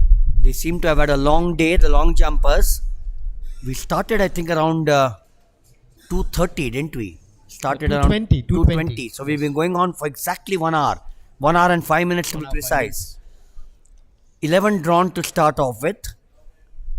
Now to the round of 8. Now to the round of 8. Yes, a couple of them fell by the wayside after the top 8 were picked for the last 3 jumps. But very clearly, we've got the two of them in the fray, Sri Shankar Murli and P. David. I think P. David represents the services. Okay. Although out here he is representing Tamil Nadu. Yeah. The introduction now at the far end, and that is for the discus throw. A total of 9 of the discus throwers will be seen in action. And we have Surjit Gurra of Delhi, Ashwani Lamba of Haryana, Surya Prakash, Tamil Nadu, Vijay Ramajayam of Tamil Nadu, Mohammad Sakleen Ahmed, Karnataka, Harpreet Singh of Punjab, that is 517, Sachin Suhag of Haryana, and Alex P. Tankachan, 549 of Kerala. As we all know, the champion in this event was our very own Superman, Vikas Gowda, who has the national record in his name with a throw of 66.28 meters, which was established on the 12th of April 2012 at Normandy. Oh yes, Vikas Gowda did India proud. Trained for many, many years in the United States. If my memory serves me right, he is now a US citizen. Okay. But he studied in the United States, and his father migrated to the United States. Wonderful athlete, very strong boy. I saw a lot of him over 15, 16 years.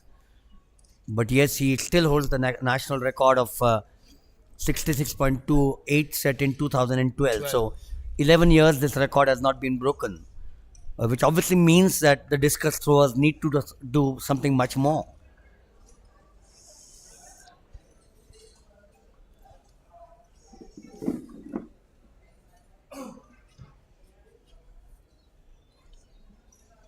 That again is a foul. So we have action from the long jump here, and that is a foul jump.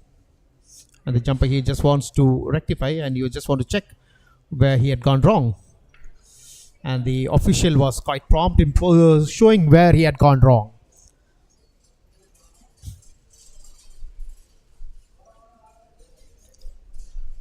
Next on the frame for the long jump event is bib number 584, David P. of Tamil Nadu, who is in the second position after Sri Shankar.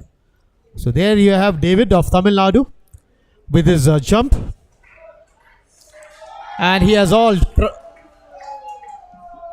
but oh, so that's a foul. That's a foul. The red flag goes up again, showing David his way out with a foul jump. And the sound of the plus sign can be heard very clear right into the commentary box here. So we don't need to see the screen to hear whether that was a foul or not. So that is where the technology has gone up, and we don't need to see the screen for that. If it is a foul, you can hear from the sound. Anyway, on the screen now you have the champion of this event here, 5-4 for Sri Shankar, the local lad from Kerala. And you have all the cameras on him right now. You come on the screen here and you see all the cameras on him. Sri Shankar. There you have Sri Shankar starting his run up. He's picking up his pace, coming up fast, taking his maximum speed, and he flies off. And it seems to be a very good jump.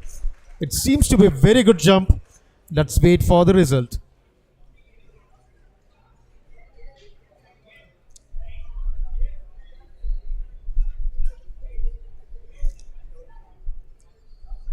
Sri Shankar waiting for the results. But I think it's 7.94. He has increased a milli, but it's not even if he has not touched the 8 meters mark. 7.94. That is Sri Shankar. Doesn't matter. But 7.94 at the start of the season, Abhilash, is a wonderful performance. Yes, sir. You said it. But he was very happy, and then all the people here thought it was about 8. But then 7.94 and 8 is it's just a small difference, actually. You got to work hard to get to that figure of 8.36 or 8.42. His target would be 8.42 and not 8.36, because the record of Jaswin Aldrin is what he must be eyeing very clearly. And what I feel is that Jess and Sri Shankar has the ability to jump 8.5 if they train the same way they are doing. And on screen now you have action from the discus throw men. The men discus throw with the 2 kilo discus. And you have around 9 contestants in this event. And that was 587 P. Surya Prakash of Tamil Nadu with his attempt.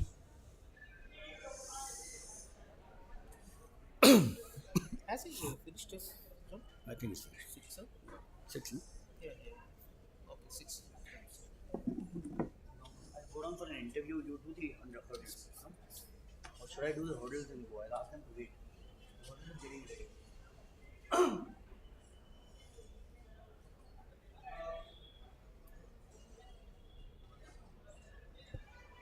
Murli.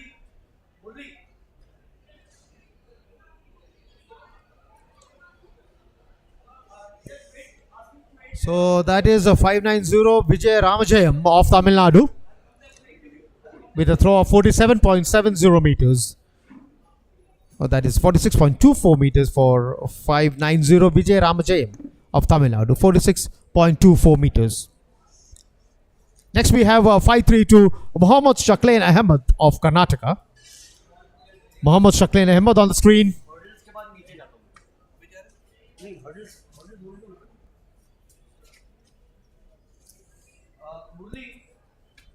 That was a fair throw from Mohammad Shakleen Ahmed, 532 of Karnataka. And the distance to which he threw the disc is 43.32 meters. This first attempt.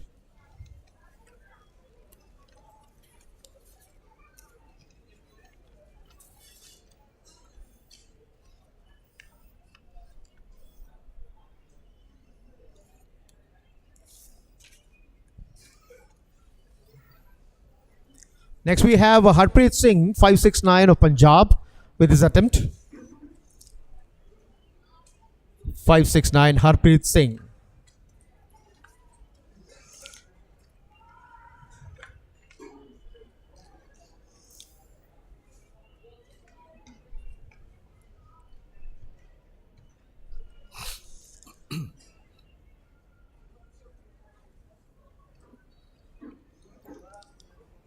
So yes, Abhilash, like the long jump, I'm in particularly extremely happy with the men's discus. The reason is that there are 9 participants.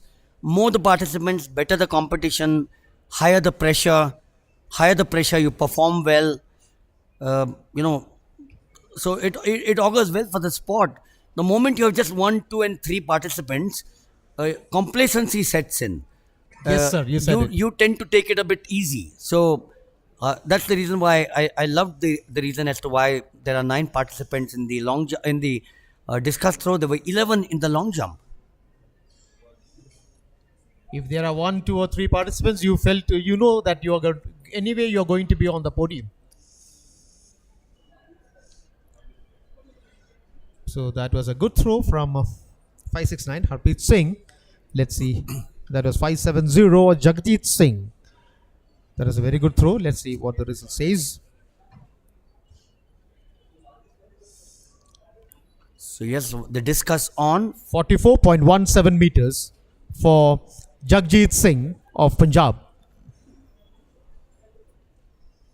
plenty of action continues here at the Sri Kantirava Stadium in Bangalore, where we now shift to the 110 meters hurdles. Remember the high hurdles as they are called, shifting from the women's 100 meters hurdles earlier on, where we had the national record holder Jyoti Yaraji winning. In lane number 1 is Balaji M of Tamil Nadu.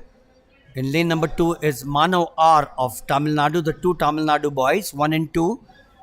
In 3 is Tejas Ashok Shirshe of Maharashtra. This is lane number 2, Manav R of Tamil Nadu. 541 is Sachin Binu of Kerala. Veeramani of Tamil Nadu. Krishik M of Karnataka. And Madhavendra Singh Shekhawat of Rajasthan. Siddhant Tingalaya, my good old friend from Maharashtra, Mumbai, 13.48, the national record, 2017. Siddhant Tingalaya also trained in Australia for a number of years and has been India's top high hurdler. His record of 2017 of 13.48 is still untouched. So 6 years, Abhilash, Siddharth Tingalaya's record stands.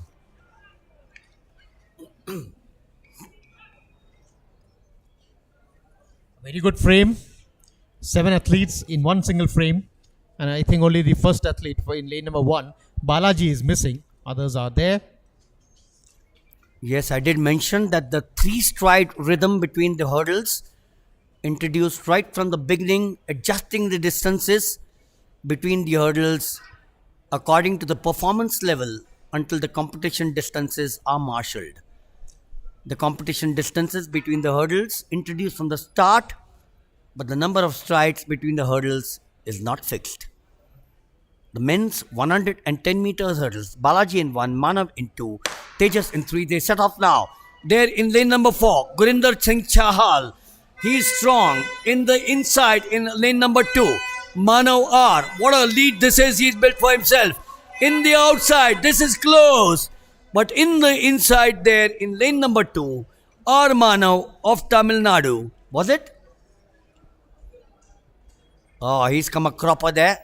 Wonderful start there in the inside for R. Manav. Then in the outside. This is a beautiful picture frame. And was it lane number 2 or lane number 3? I think it was lane number 3, Tejas Ashok of Maharashtra. Beautiful finish. Push towards the end in the outside. Yes, sir. That is Tejas Ashok. Yes. But came up with a sizzler. So you're right. Tejas Ashok of Maharashtra, 13.81. Well, he's close to 13.48. Should be India's top athlete hurdler. Madhavendra Singh of Rajasthan, 13.92. And Sachin Binu of Kerala, 14.48. So 2 athletes in the sub 14 seconds. Tejas Ashok of Maharashtra and Madhavendra Singh of Rajasthan. So, but dear viewers, that was the 110 meter hurdles.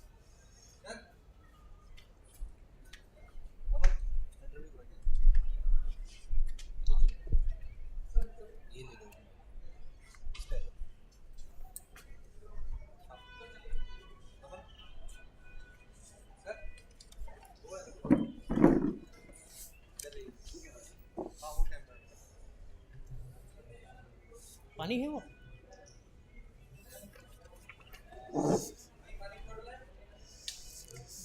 So on screen now, still you have the results of the men's under 110-meter hurdles. Tejas Ashok Shirse of Maharashtra with 13.81, Madhavendra Singh of Rajasthan 13.92, and Manawar of Tamil Nadu with 14.48. So there is action from the discus throw now.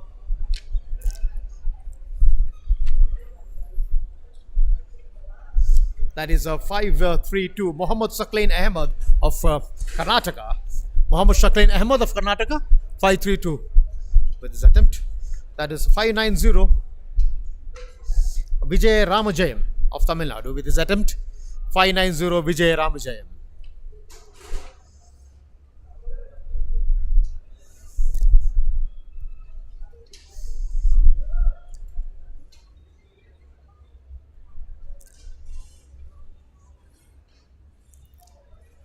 That is Mohammad Saklain Ahmed of Karnataka, 5-3-2.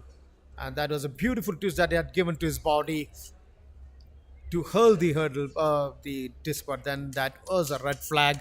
So I'm very sorry. The red flag means that it's a foul.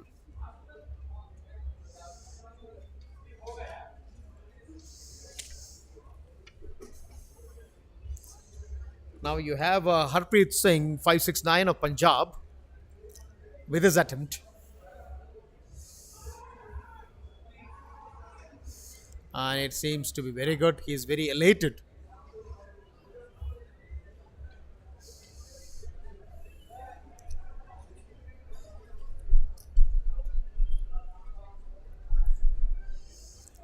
That is Harpreet Singh, 569 with a throw of 54.30 meters. A very good throw by Harpreet. 54.30. Now into the arena goes 570 Jagjit Singh of Punjab. Jagjit Singh of Punjab into the arena is getting ready to hurl the disc into the stadium.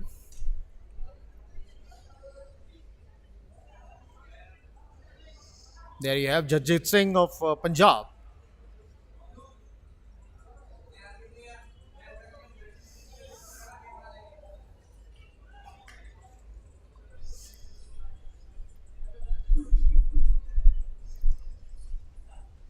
The next event on the track would be the women's high jump, but there are just three athletes for the women's high jump. You have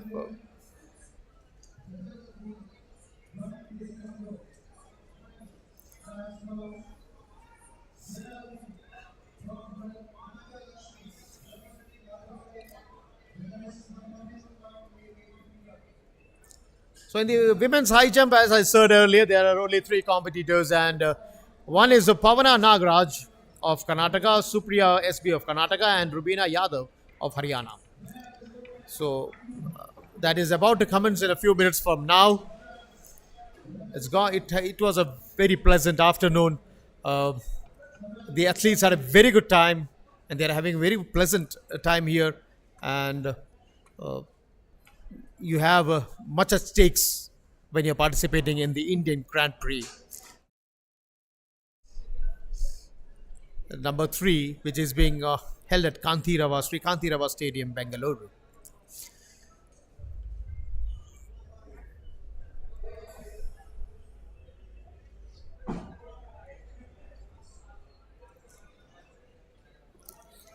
So on screen you have Alex P. Tankachan from Kerala in bib number 549 with his next attempt.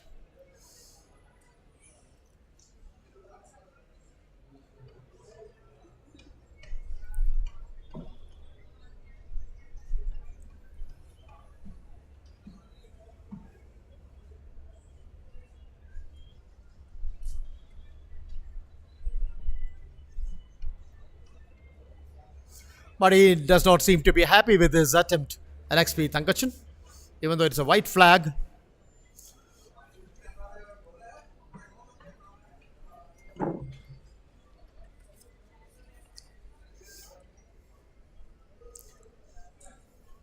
That is Alex Thangachan with a throw of 44.31. So that was his second attempt.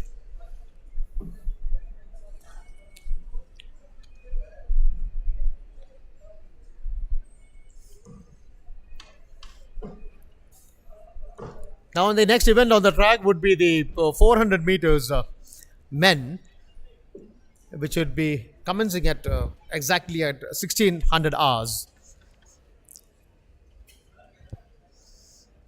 And as our viewers know it, the record in this event, it stands in the name of Muhammad Anas Yahya, which he had established at Kladno in the year 2019, and it stands at 45.21. You know, this is one frame which you very rarely get in this country, or perhaps anywhere in the world. There could be families who the father and the mother have represented India, and then either the daughter and the son. But here is a unique family in Indian athletics. The father and the coach, Murli, who has been a triple jumper. He's won medals at the international level. I'm going to introduce him much later. He doesn't need an introduction right now, because if I had to introduce him, then that will be extremely unfair as far as that particular sport and him is concerned. He's India's pride today, so we'll talk about him a little later.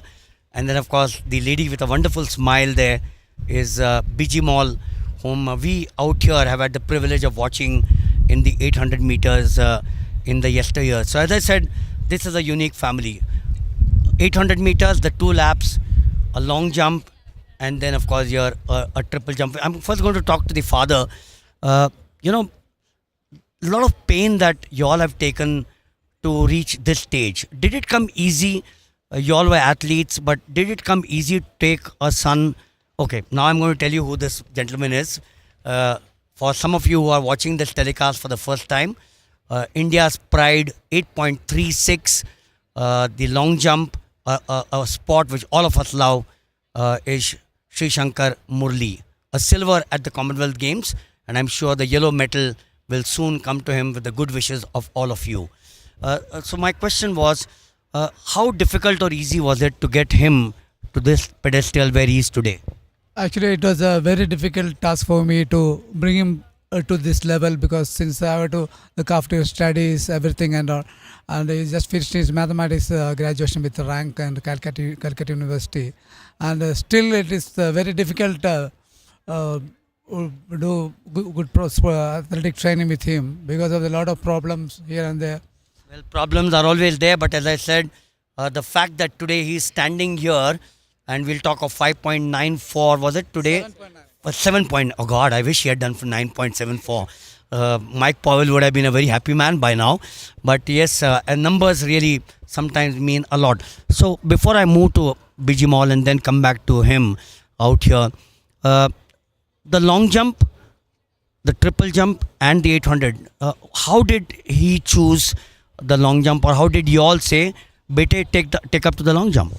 Actually, he was very good in long jump, and I decided not to go for triple jump because triple jump is a tougher even than long jump. He will get his injury chances are more in triple jump than long jump. That's why we decided to stick on to long jump. And the mother being an 800 meters runner, you being an athlete yourself, a triple jumper at an international level, must have given the young boy a lot of confidence, isn't it? Yeah, definitely. But I know myself that the 800 also is a killing event in athletics. So let him enjoy with the long jump and the small sprints in the younger years. And we stick on with the long jump only. Yes, we have plenty of time, of course, but time also is a sense, because there are plenty of events happening out here. We'll talk to the mother. Bijumal, you know the pride that you take as a mother with that smile on your face, and we all prayed that let this smile continue for years together. You have a daughter who, of course, was a heptathlete, if I remember right. She did triathlon in a younger age. She did at the triathlon, wonderful. Gave up that to pursue medicine, and the son said, I'll leave studies aside for a moment, but concentrate on an event. Did the mother say, go ahead and do this? Actually, she also wants to do sports, but still she's having some injury on that time. So she herself decided for choosing medicine, and she's planning for sports medicine. We don't know after 5 years what she did decided. She will decide. Anyway, we'll go with her wish what she wants to do. We'll go. Wonderful, wonderful. The mother, the proud mother, as I said. And we'd of course like her to face the camera because she's the important person out here.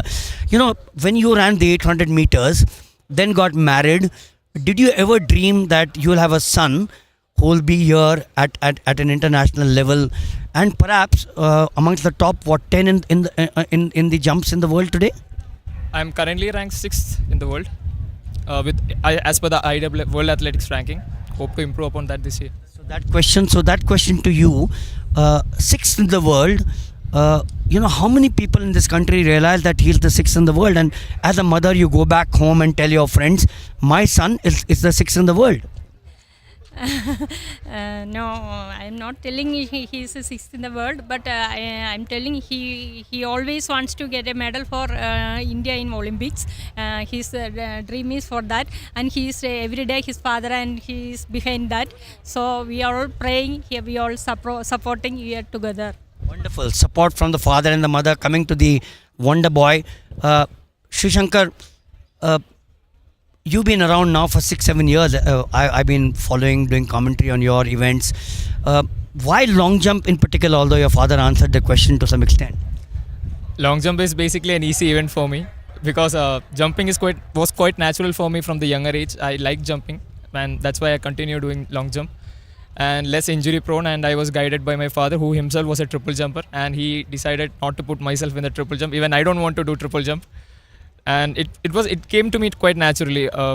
Like long jumping came to me quite naturally. Have you met the likes of Mike Powell and some of the other greats? I have met almost all the great jumpers in the world. They must not remember me. I met him, Mike Powell, and I went for the World Junior Championships at Finland. I have also a photo with him. The great people to talk with. And when you come to your event now, with the national record broken 8.42 at Bellary, you got that smile on your face, and I like that. Does that sort of put pressure, or do you say, good for me, because now I'm like we watched you today out here, you made sure that you improved with every outing? Actually, just been breaking the national record, I believe it's a kind of another barrier, which like a kind of target which I have to improve myself upon, and there is a healthy competition that's going on around. So that will quite naturally elevate the standard of Indian jumps. So that's what we want. We want like many guys to come up to the top, especially in the jumps event. Like last year, we've seen triple jumpers and long jumpers doing some great results in the Commonwealth Games also. So we have to carry forward that momentum. It's not just that Americans and Europeans can do it. We can also do that because two Indians are coming quite great. And as per my performance today, I was struggling quite a lot with the wind. It was heavy wind. I was not able to adjust the rhythm. So with the coming competitions, this was my first competition after the injury, and I'm picking up quite well. And with the coming competition, I'll be able to improve my mark. One question before we let the three of you go off. Everyone says, even if it's a sprinter or thrower, they all say we want to become a Neeraj Chopra. You think a time has now come where the kids will say, and we saw that today, 11 long jumpers took part, which is an amazing thing in the Grand Prix. Will the children now say, we want to become a Jason Aldrin or a Sri Shankar Murli? Not yet, because we haven't reached Neeraj Bhaiya's level, because Neeraj Bhaiya is our icon. He's iconic for all the Indians. So in order to get that level, we have to elevate our performance and do what Neeraj Bhaiya did at the global stage. So that's what our focus is. And hopefully in the coming 1 or 2 years, hopefully after Paris, we'll be also a household name in India. Oh, amazing. Absolutely amazing and modest that these young athletes and the parents are, and that is what makes sports a beauty. We on the AFI channel, and I'm going to ask him that last question, with the AFI doing a wonderful job over the last few years, and particularly in 2021, 22, 23, athletics should be a sport picked up by the youth of this nation. Exactly, because athletics is one sport which is competed by almost all countries in the world. You can say it's like the toughest sport. So like Neeraj Bhaiya winning the gold medal in javelin throw can be like compared to us winning the FIFA World Cup. So it's the magnitude of the achievement is so great. And with us, like with the developing athletes like myself, Jeswin, and the triple jumpers coming up and doing some incredible performance in the world stage, track and field will be one event to be watched out for in India, because that has quite a big visibility amongst all the other nations, and I'm sure we'll be able to elevate ourselves. Wonderful, wonderful. We on the Athletic Federation of India, the AFI channel, would like to wish him the very best. Go across the Asian Games, perhaps is the first target, and then of course the Commonwealth, the Olympic Games in Paris. Good wishes to you and to your parents. Live action continues here on the Grand Prix 3 at Bangalore. It's back to the commentators box.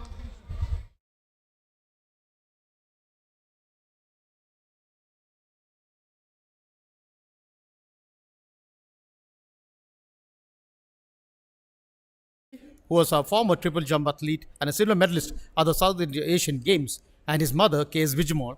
She was a silver medalist in the 800 meters at the 1992 Asian Junior Athletics Championship.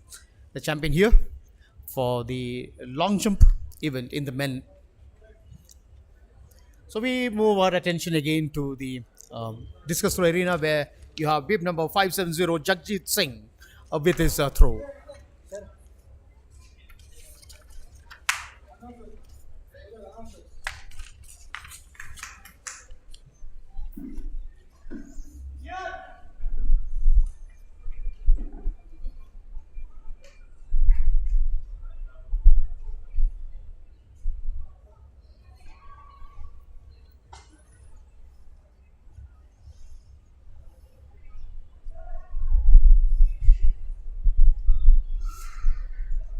So the action now in the discus throw arena, and we have action to resume and to start at the high jump arena, and then we have action from the 400 meters track, the 400 meters men, which is going to commence at 1600 hours, and we also have action in the women's jump. So these women's triple jump that is about to come. So these are the actions that are about to come in a short while from now. Man, on screen that was 549 Alex P. Tankachan of Kerala with his attempt. Alex P. Tankachan of Kerala with his attempt.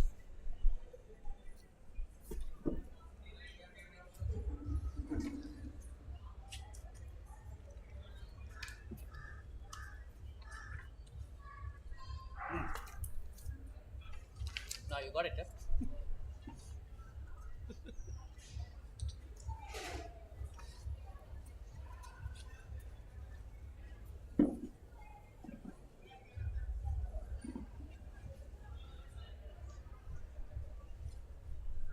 They all speak well. He is a product of KDS.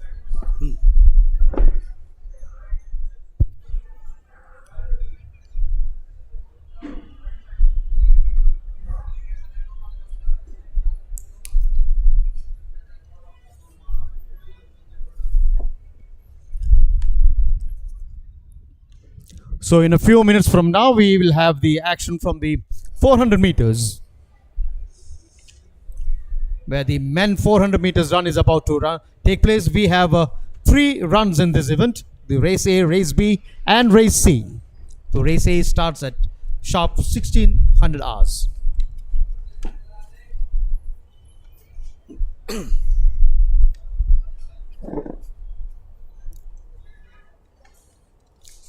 So like the long jump, we will also have the discus throw, which will be weeded out to have 8. That's a tough call, Abhilash, because you have 9 starters in the discus throw. One's got to go out. So I wonder whether they will make an exception. We will check and confirm to you whether they will allow all the 6 to get to 9 throws. So does the rule allows that? I don't think the rule allows it.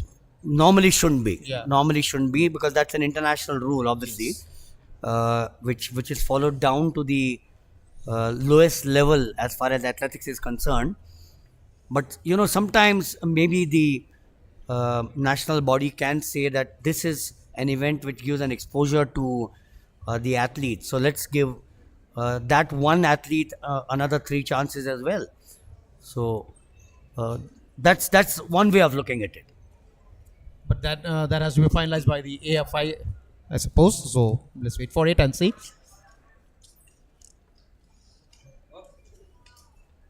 Sir, you had an interview with the Sri Shankar, right? And what do you feel about it? One thing which comes across as we watch the discus throws in action, one thing which comes across is humility. The boy has achieved so much. That's a very relative question, because achieve a lot. There's no end to it. At the end of the day, a silver at the Commonwealth Games, great, but not great enough. It has to be a gold, at the end of the day, or great when you do, as he himself mentioned, that. May I interrupt? I think we have the 400 meters.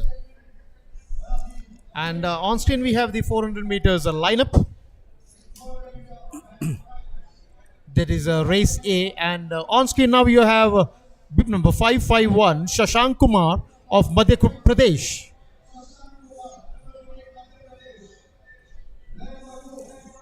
And lane 2 is Mijo Chako Kurian of Karnataka in 528.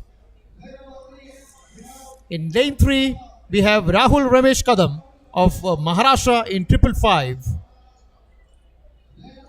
Lane 4, you have Nihal Joel of Karnataka in 537. That's a local guy, and you can hear the shout of the spectators here. Lane 5 seems to be vacant. Lane 6 is 540. Muhammad Ajmal V of Kerala. And lane 7 you have 535 Gauri Shankar V of Karnataka. And lane 8 is 579 Ragul Kumar Ji of Tamil Nadu.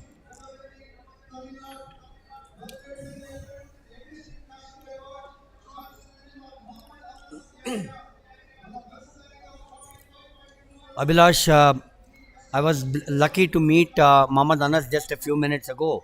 He is here, right? He's sir? here, Yeah. he's here, but not participating, I Yeah, suspect. he's not participating. Wonderful athlete. He holds the national record of 45.21. So here is race A, and again, very good to see 3 races here. A lot of participants, actually. Yes, a lot of participants. 1 is Shashank, 2 is Mijo Chaku, 3 is Rahul, 4 lane is Nihal, 5 is Santosh, 6 is Muhammad Ajmal, 7 is Gauri Shankar, and 8 is Ragul Kumar. Remember, in the 400 meters, they will all run in their respective lanes in the entire 400 meters, unlike the 800 meters, which is a different strategy. Michael Johnson, the big name. The Americans have dominated this. The Indians have been a very good quartet at the 4x400 meters relay. The first 100 meters, as they go around the back straight there, we've got Nihal Joel of Karnataka taking the early lead. But in the outside, Ragul Kumar of Tamil Nadu. Gauri Shankar is strong. Now coming in the inside is Mijo Chaku Kurian of Karnataka, along with Rahul Ramesh Kadam of Maharashtra. As they now come to the final 100 meters, or close to 110 meters, it's lane number 3, Rahul Ramesh Kadam of Maharashtra. He's being pushed there. But in lane number 4, Nihal Joel of Karnataka. 540. And it is Muhammad Ajmal towards the end in lane number 6.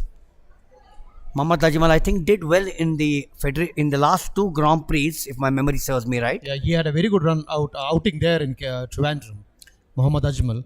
And even had this Rahul Ramesh Kadam also had a very good outing. So good start for Mijo, Rahul, Nihal and Muhammad Ajmal. Muhammad Ajmal towards the end out here. Oh, Shashank Kumar it is. So there is. Oh, that's the next one. Sorry, my apologies. So that was the start up actually. As the introduction out here for the Women's triple jump, that is there. Then you have Kajal, KM Sonam, Malala Anusha of Andhra Pradesh. Then it is Anjali C of Karnataka. That is Karthika Gotandapani of Andhra Pradesh. And that is Sharwari Avinash Parlekar of Maharashtra. And that is Kairi Putti of Delhi. So there are 7 athletes in the triple jump, and an event which was a masterpiece of Mayuka Johnny, and she holds the record in this event with a jump of 14.11, which is established at Kobe in the year 2011.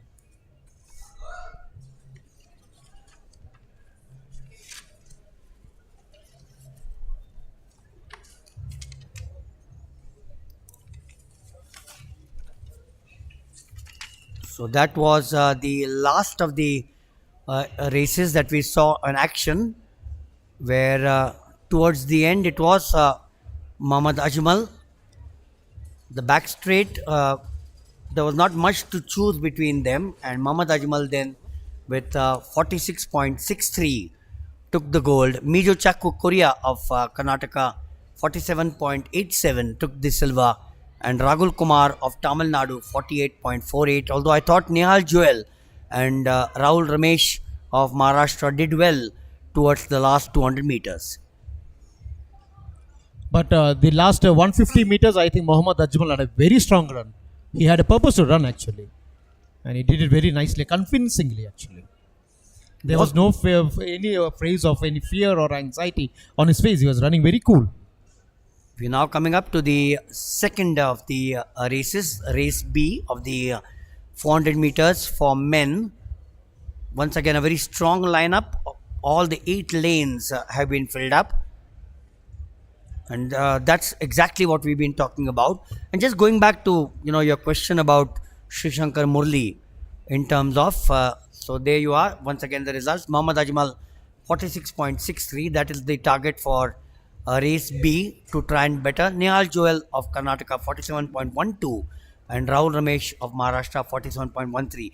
So they see the results seem to have been changed now, which is what we were expecting to happen. Race B of the 400 meters. And the participants for race B are Pradeep Nehra of Haryana, Himanshu of Uttar Pradesh, Surajay of Tamil Nadu, Jitin George of Kerala, Prince Joseph of Kerala, Tirthesh P. Shetty of Karnataka, Pankaj of Rajasthan, and Satyajit Singh of Uttar Pradesh. So around 8 participants are for this race B of the 400 meters men. Yes, sir, we were talking about Srishant, and we had to stop in between. Yeah. So yes, the first was humility. The second is that when I asked him about long jump being now taken up by a lot of the youngsters, and whether a similar thing with Jaswin Aldrin and him leading the front, and the long jump becoming like the javelin, he modestly said that we are not even a patch of what Neeraj Chopra is, because Neeraj Chopra has won a gold. They haven't got a podium in the Olympic Games. So obviously they are all the two of them, and he spoke for Jason Aldrin as well, saying that if the two of us continue to do well, then what the youngsters are trying to emulate Neeraj Chopra could happen in the long jump. But right now it's in the far distance. But let's hope for the best, and I think that these people can do it actually. And we have some actions from the triple jump where the female triple jumpers are jumping. Yes, earlier called the hop, step and jump. Yeah, hop, step and jump. It continues to remain the same, except that it's now no longer called the hop, step and jump. It's called the triple jump. Once again, the same principles as the long jump, the speed and the leg strength. And the other thing which the father said, Murli, is that he decided to ask Sri Shankar Murli to take to the long jump, because the triple jump with the 3 phases can result in a fair bit of injuries. So the long jump is a comparatively, now what's comparatively is a huge question, is a comparatively easier event, is what the father said. So that was fatherly love and affection that was seen there by Mr. Murli towards his son. But that may not be the case of the coach. But again, since the way how Sri Shankar is jumping, so the father what decision that he made was a good decision, seems so. Yes. So in many ways, the triple jump is similar to the long jump, but the extra strength is required to perform the 3 consecutive phases. The 3 consecutive phases is important: the hop, the step, and the jump.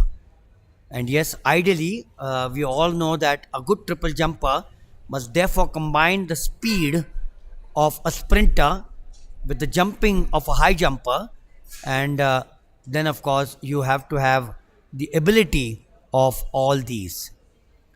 The complete action, of course, involves taking off, as you would now watch, from the alternate legs. It's a distinct advantage to have both the legs equally developed. The hop, the step, and the jump.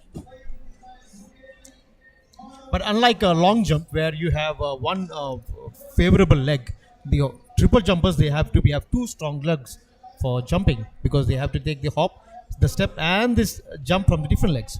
Anyway, on the track we have 516 Pardeep Nehra of Haryana in lane number 1. In lane 2 is Himanshu of Uttar Pradesh in bib number 592. Lane number 3 is 576 Suraj A of Tamil Nadu. There he is. And there in lane number 4 in the red outfit is Jitin George of Kerala. That is Rins Joseph again of Kerala in lane number 5. Then you have Tirthesh Peshetti of Karnataka in lane 6. Then there's Pankaj in lane 7 from Rajasthan. And that is Satyajit Singh of Uttar Pradesh in lane number 8. So this is lane race B of the 400 meters. After we had race A, which had Mamad Ajmal of Kerala winning fairly comfortably towards the end. Of course, he was not leading for the first 200 meters. And as Abhilash just mentioned, that he came up with a brilliant performance in the last 150 meters. Race B of the 400 meters. 1 is Pardeep, 2 is Himanshu, 3 is Suraj, 4 is Jitin, 5 is Rinch, 6 is Shetty, 7 is Pankaj, and 8 is Satyajit. The calm before the storm. Oh yes, All rightly concentration. said, rightly said. Certainly the calm before the big storm.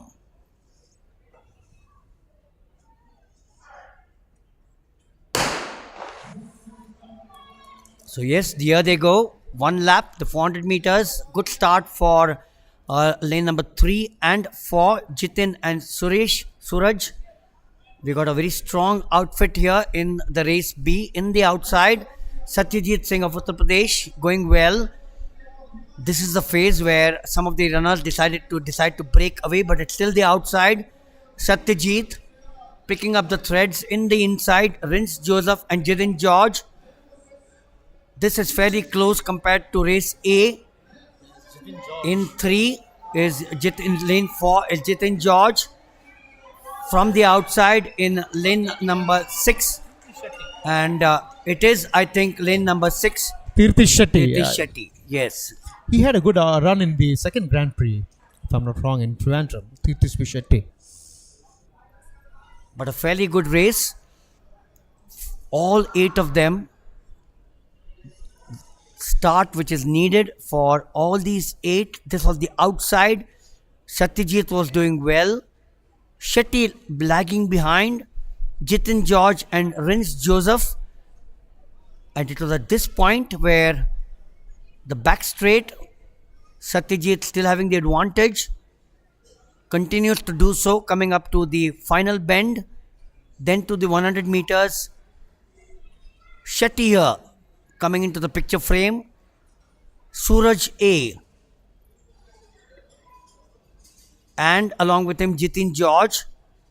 But from the nowhere, it was Tirthesh Shetty representing Karnataka came up with a sizzler.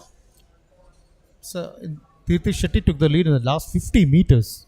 And for 350 meters, he was just maintaining. And then he was waiting for the, as we say, the last, the last prowl.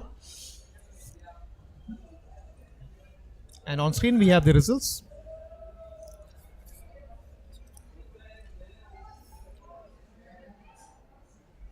So there you are, the official confirmation. Tirthesh Shetty of Karnataka 47.82, Jitin George of Kerala 48.12, and A. Suraj of Tamil Nadu 48.25. So Abhilash, Karnataka, Kerala, Tamil Nadu, and Kerala in fourth. 1, 2, 3, 4. South dominated. South, as usual, in the short distances.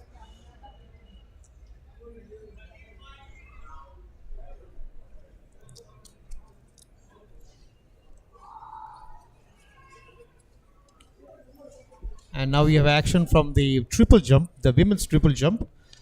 The last jump of 148. KM Sonam of Uttar Pradesh. That was 13.31 meters, 30 meters by K. Sonam. And on screen now we have 101.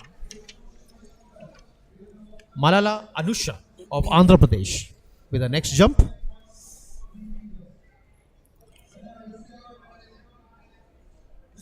And sir, as we are discussing triple jump, the hop, step, and the jump, lot of jumpers when they are starting into the triple jump, they forget about all this hop, step, and jump. They confuse their jumps, they confuse their hops, they are confused with their steps.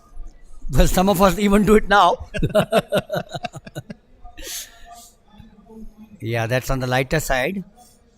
But yes, as we now watch these triple jumpers, we all know that the task of the triple jumper is to run up to the board like the long jump at the fastest speed that the triple jumper can handle, the fastest speed, then hit the board accurately, gain the greatest distance in all the three phases. Now that's the difference between the long jump and the triple jump.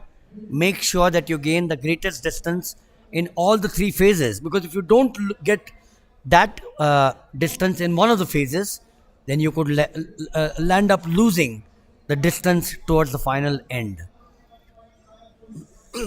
And for good jumpers, the hop and the step are somewhat similar. The distance that they travel during the hop and the step are somewhat similar.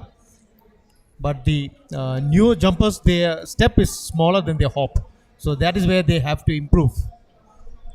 Yes, that's the reason why they say that in addition that the triple jump has all the attributes, she has to conserve up the run-up speed for all the three phases by distributing it carefully. Now that's the important principle about the triple jump.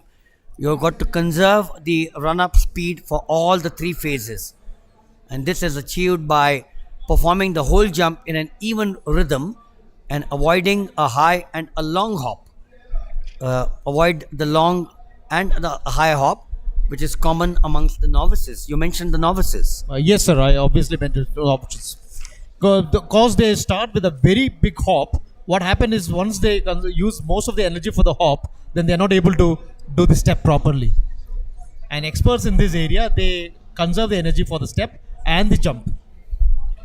And that on the screen is 102 Karthika Gottadepani of Andhra Pradesh.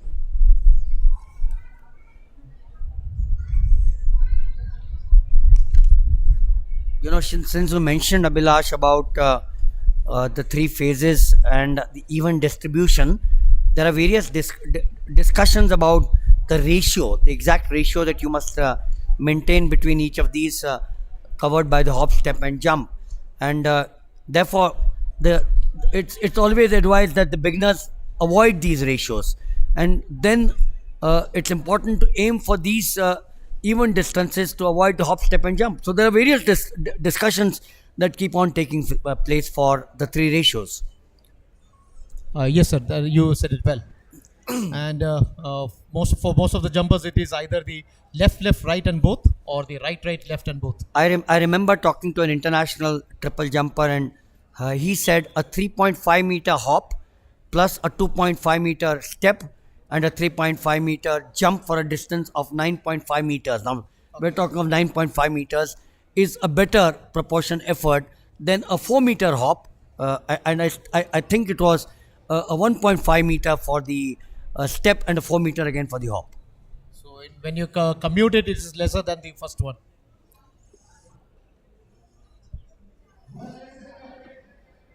The athletes, of course, There are two events happening at the same time. We have the triple jump and the high jump for the women. The high jump towards the far right, the triple jump just below the commentator's box.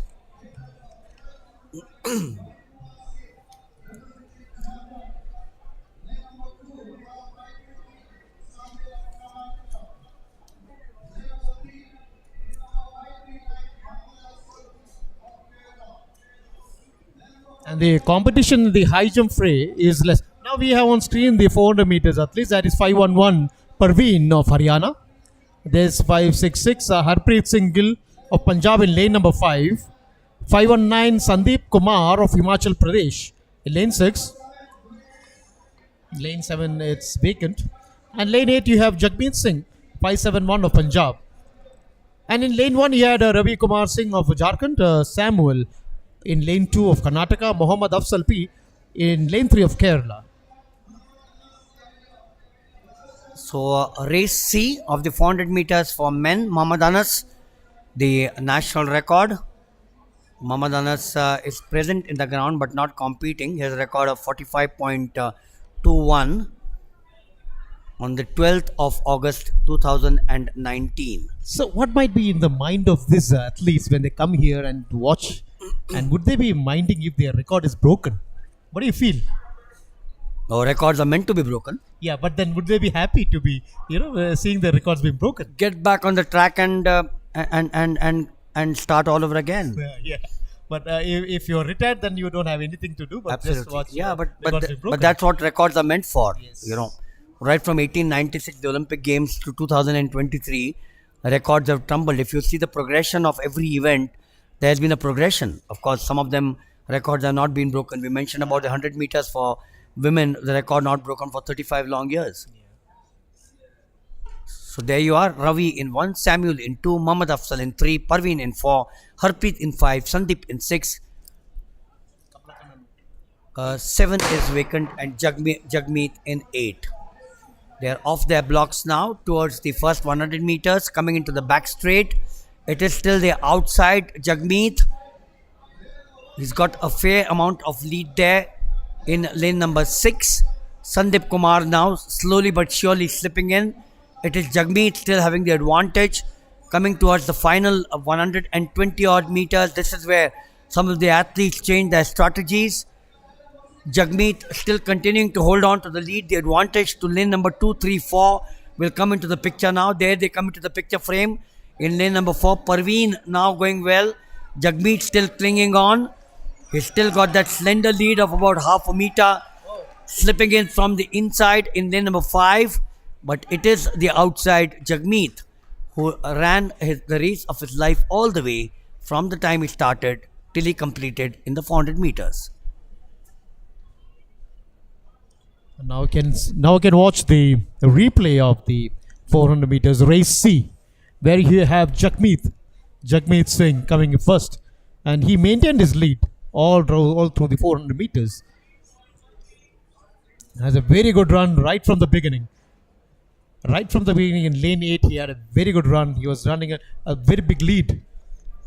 But towards this end of the second curve, the lead had come down. But now you can see that on the screen,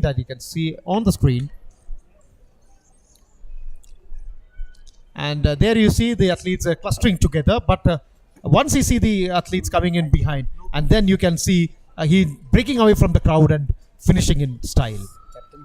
That is Jagmeet Singh breaking in style. Don't be critical about it. We'll talk about this.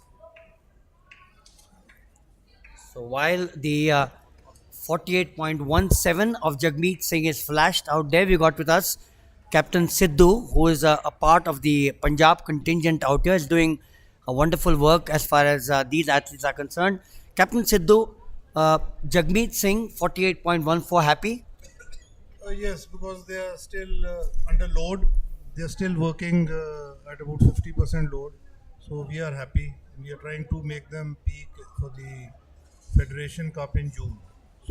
He comes from that wonderful city, Chandigarh, which produced one of the greatest athletes this country ever produced, Milkha Singh. How often do you rub into him Milkha Singh, Chandigarh, and India. Yes, he was our main athlete for decades, and we remember him fondly. And the 400 meter was his pet event, so we all try to emulate him and try to achieve our national medals. And he was a great support to the system. The high jump continues here. It's being set at the next bar, but Captain Paramjeet Singh also from Punjab.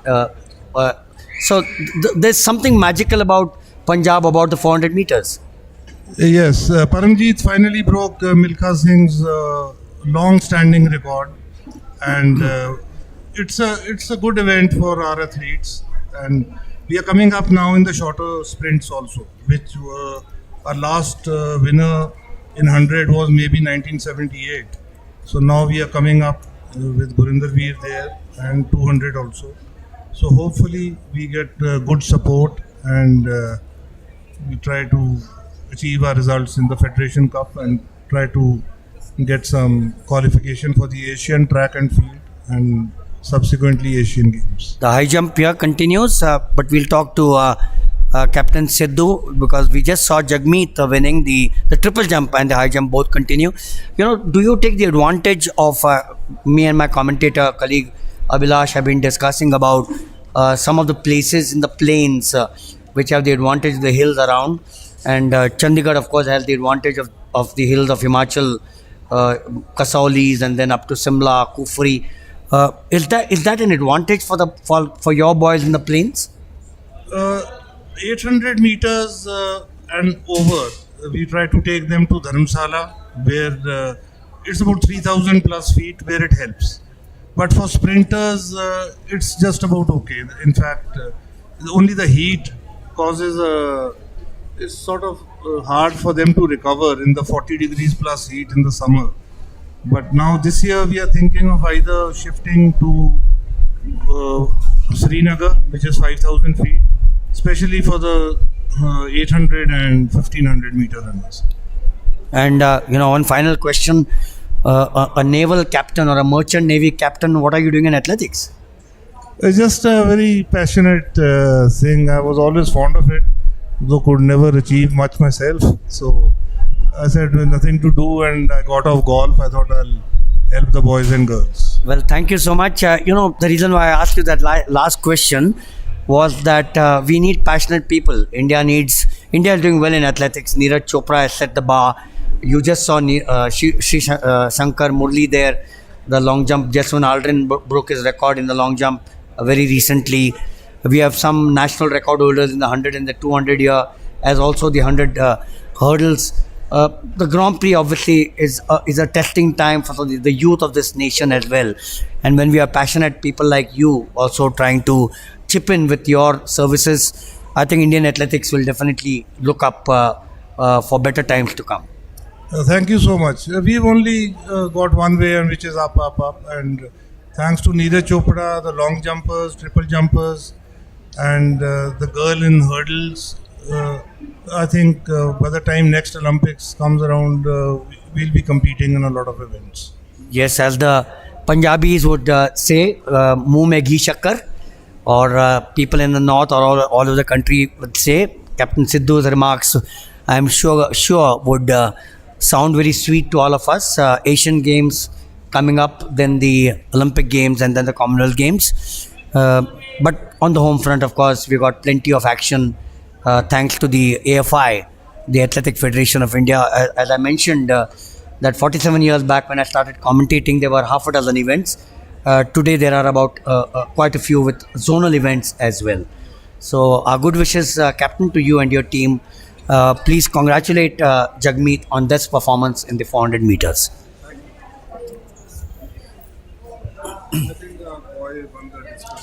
So now the next event on the track is the 400 meters women. Thank you. So we have Vismaya VK, Aishwarya Kailash Mishra, Kiran Bahal, Dipanshi, and Dandi Jyotika Sri and Gauri Nandana in this fray. So Dandi Jyotika does not seem to start. How I wish, Abhilash, that the name on the top given to us, Hima Das, the national record holder, was here in this event as well. I also feel the same, sir. It would have lifted the feelings of the other runners actually. Running with Himadas, so that itself is a very good feeling. As I am sitting with one of the legends of commentary in India, Sri Milind Wagle. Thank you for your kind words. Motivates all of us. So there you are, the lineup for the 400 meters. Vishmaya VK of Kerala is drawn in lane number 3. 1 and 2 are vacant.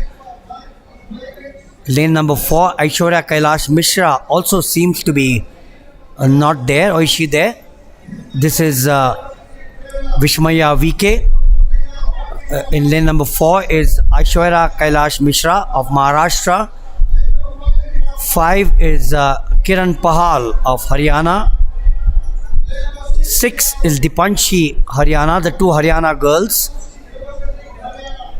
Who says that you need to be strong to be in the 400 meters? Look at this.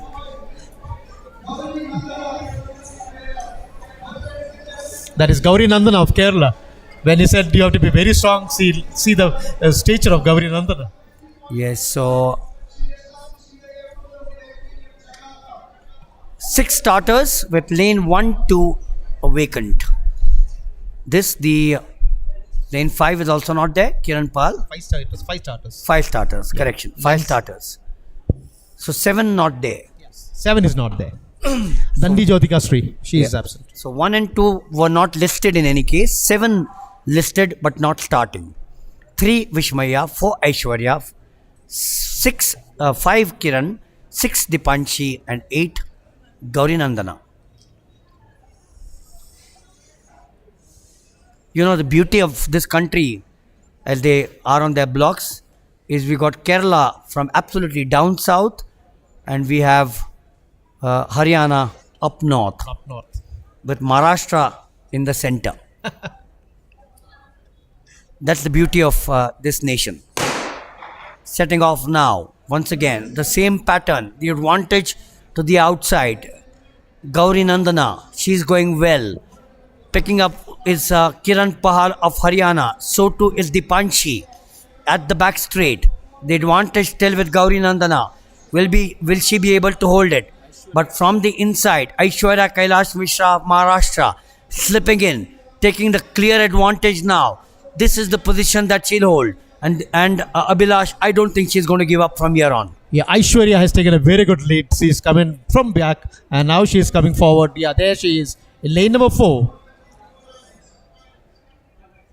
Taking the use of the advantage of the track, running just near the lines, and she is moving in style.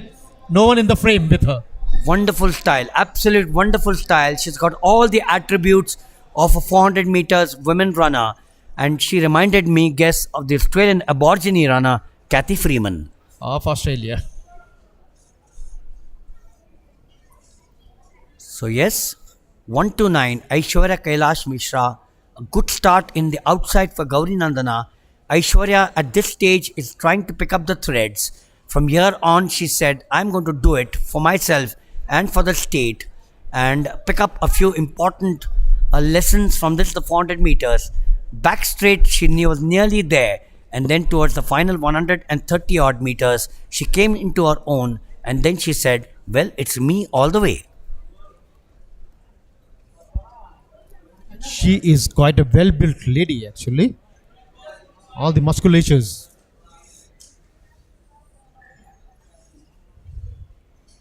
And while she comes to the final straight, there's only she on the frame while they fight for the second position, the 3 people fighting for the second positions.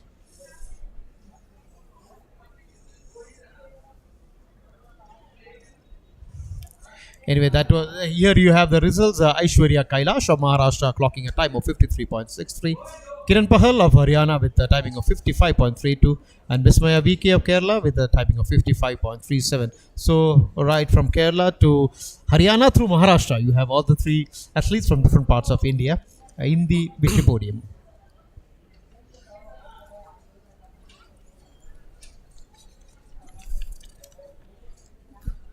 Now on the frame you have the triple jumpers trying their bit on the triple jump.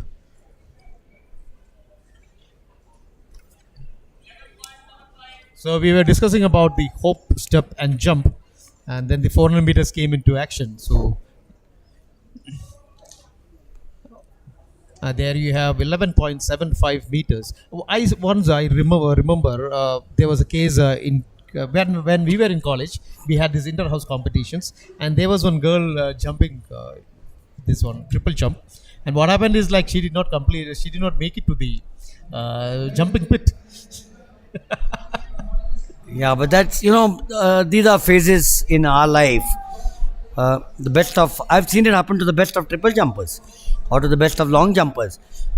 I've seen it happening in the discus, for example, very often, where the discus or the hammer, in the rotation goes and sticks into the net. So all of us go have a bad day, as they say, at office, and the triple jumpers are not an exception. Yes, and but I'm very happy that we have the cage there for the discus and the hammer throw. Because again, see, I was a physical education student, so while in college there was a person, and he threw the hammer right at the right from the head of the official. It flew just above the head of the official. So those days we did not have the cage, but now anyway, the cage is there for our safety, for the safety of the other athletes. That's well and good. I've actually known of a very close friend of mine, a naval officer, Abhilash, who made the mistake of crossing the arena when the javelin throw was on, and the javelin actually went through his leg. The only gratifying thing was it went to the muscle part and not to the bony part, and that's the reason why he got away without an injury. Of course, there was an injury. The javelin went through and through between the leg, but that's the most disastrous thing that you can actually do, to cross the arena when either of the throws is taking place, whether it's the hammer, whether it's the discus, the shot put, or the javelin. And it happened in the Kerala schools games also. Once, it was a few years back, the discus had hit the head of a student who was crossing through the sector. So we have to be very careful when you are in the field actually.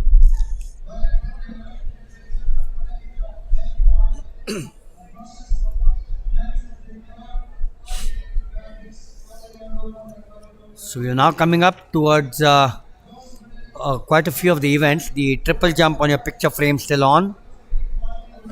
The high jump is on.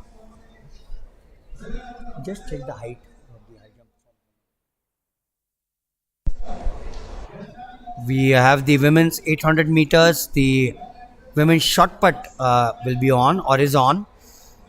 And then the men's 800 meters, the women's 400 meters hurdles, and the 400 meters hurdles for men.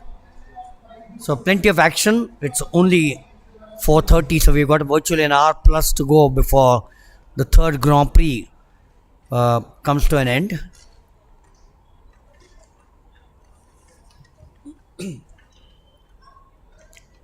Yes, while the triple jump is one continuous action from the first stride of the run-up to the final landing in the pit. It is, of course, always best to divide it into, for coaching purposes, into the separate phases, as we all know, of the run-up, the hop, the step, and the jump. Each of the four phases is so important. The run-up, the aim, of course, is to establish the maximum horizontal speed for all the three phases of the triple jump. And as the distance jumped depends largely on the run-up speed, the phase is as important as the approach in the long jump.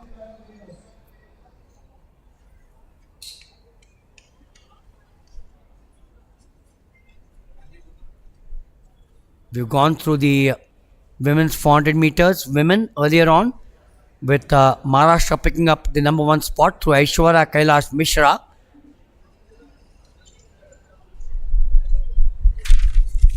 By my watch, it's about 15 minutes away for the women's 800 meters.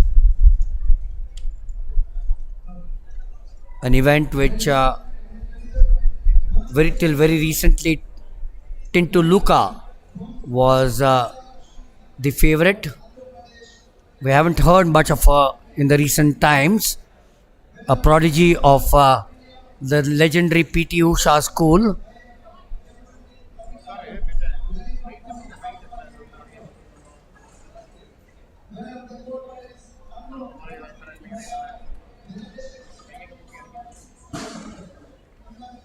So yes, a wonderful time for these athletes out here in the Grand Prix 3.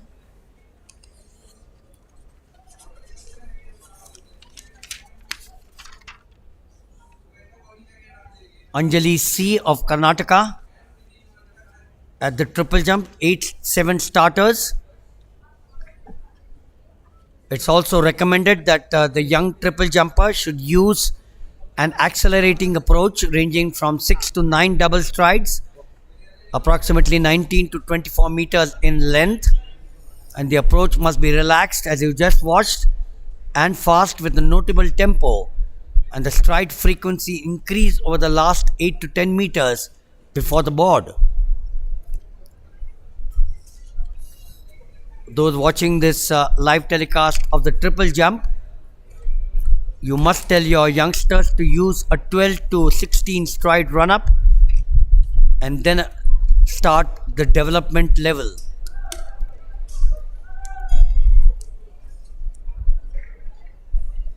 We have Sharvari Avinash Parolekar of Maharashtra.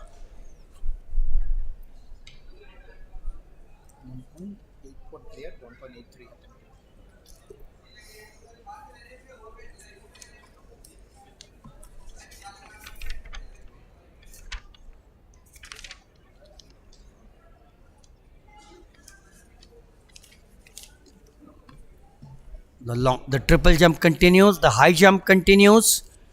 The last I remember, Abhilash telling me that the clearance has been at 1.81 meters and now attempting 1.83, but that's off your picture frame. What's happening is the triple jump. Mayuka Johnny 14.11 at Kobe, and here we are at the high jump now, 1.83. So at 1.83, Rubina Yadav of Haryana is the only one in the fray. Shahana Kumari, the national record, 1.92 set in 2012. One of my favorite athletes, Abhilash, Sahana Kumari. Her daughter, the young daughter, is now also a high jumper. Saw a lot of her daughter at the junior meet in Guwahati in October when we were there live on the FI channel. The husband, a sprinter, Nagaraj, 100 meters national champion at one time, BG Nagaraj, and Sana Kumari. So just as I mentioned about Sri Shankar Murli, the mother, 800 meters runner, father, a triple jumper. So they come from an athletic family, actually. Absolutely. And likewise, Pramila Bolanda, Ayappa the coach, former athlete, Dronacharya Award, and now Unnati, the daughter, also a young athlete. Now you have 148, that is the triple jumper here. KM Sonam from Uttar Pradesh. There you have the short putters, actually, the short putters.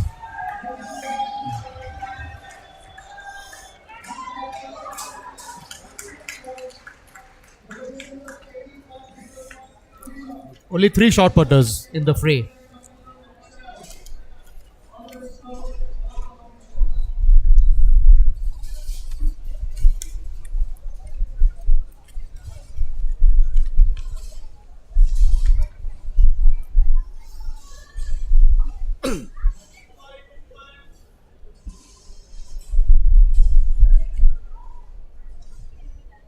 So KM Sonam, the 5th attempt.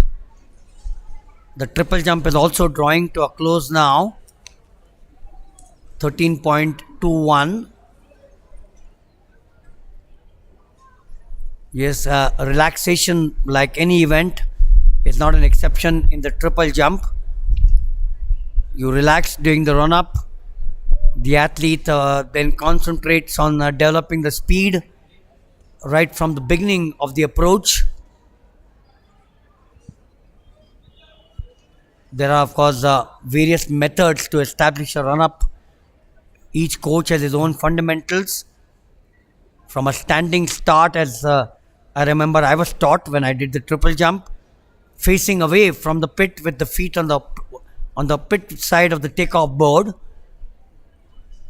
Then, of course, you have the athlete standing with feet together. So there are various formula for the triple jump. Yes. And sir, when you talk about the uniforms also, the jersey that they wear, their outfit, it has a lot to do with the performance actually. Because .001 is what you might get from a jersey, a well-built quality jersey. And you have to really go for it. So that's the difference between 1896 and 2023. Yeah.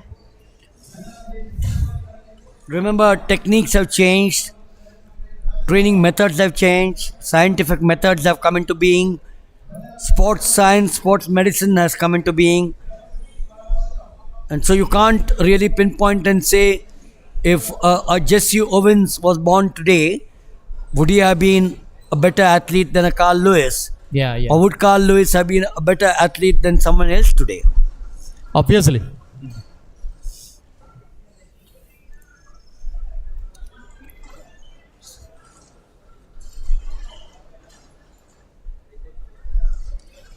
So now the track is getting ready, getting heated up for the next event, the 800 meters women, which was once the specialization of Tintu Luca, the most adorable student of PT Usha's school actually. Shiny Wilson or Shiny Abraham. Shiny Abraham. When I started, I still remember PT Usha, Shiny Abraham Wilson married Wilson the swimmer, Yeah. Wilson Cherian, and then you had Ashwini Nachappa from Bangalore. Like Ashwini Nachappa changed the entire way the athletics looked like it. She was a very flamboyant and stylish athlete. Florence Griffith Joyner in that mold later. Yes. Reeth Abraham also comes from Bangalore. So Bangalore has produced and Karnataka has produced Sunil Abraham. Sunil Abraham. Once again, the 100 and 200 meters.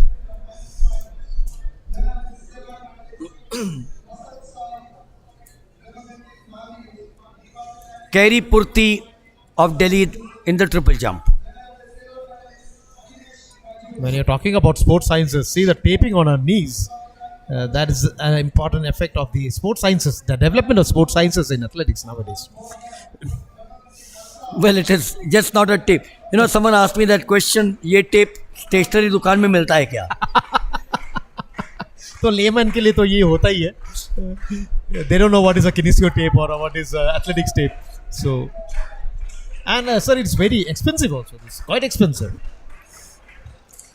And different tapes are meant for different purposes. If one is for the joint, the other is for the muscles, the other is for the tendons. So use different types of tapes for different taping actually.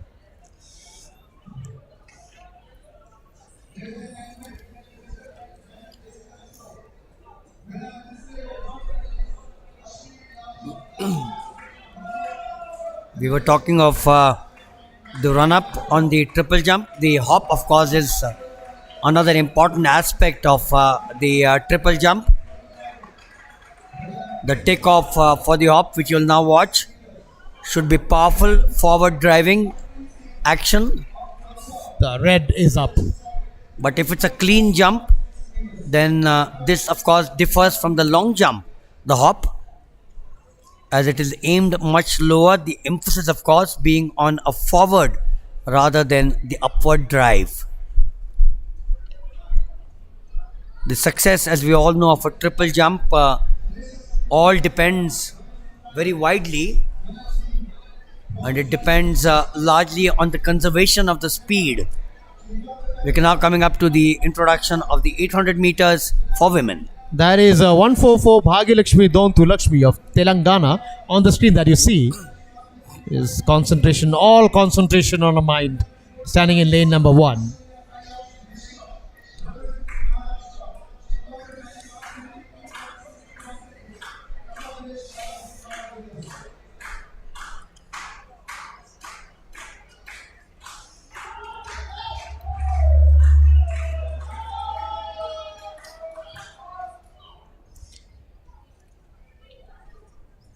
So, like on the screen, you have 144 Bhagilakshmi Dontu Lakshmi of Telangana, and then we have 142 Kruti Maha R of Tamil Nadu. And the lineup for the 800 meters is Vijay Kumari of Karnataka, Chanda of Delhi, KM Diksha, Madhya Pradesh, Arpita M, Karnataka. Yeah, there is Bhagilakshmi Dontu Lakshmi. That is Kritika R of Tamil Nadu in 142.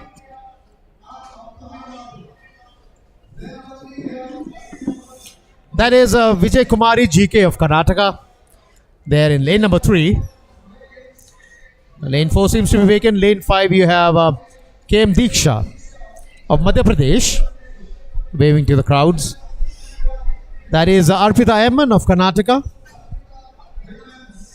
And lane 7 is Aminat Jaisha Juniz, the Maldivian girl.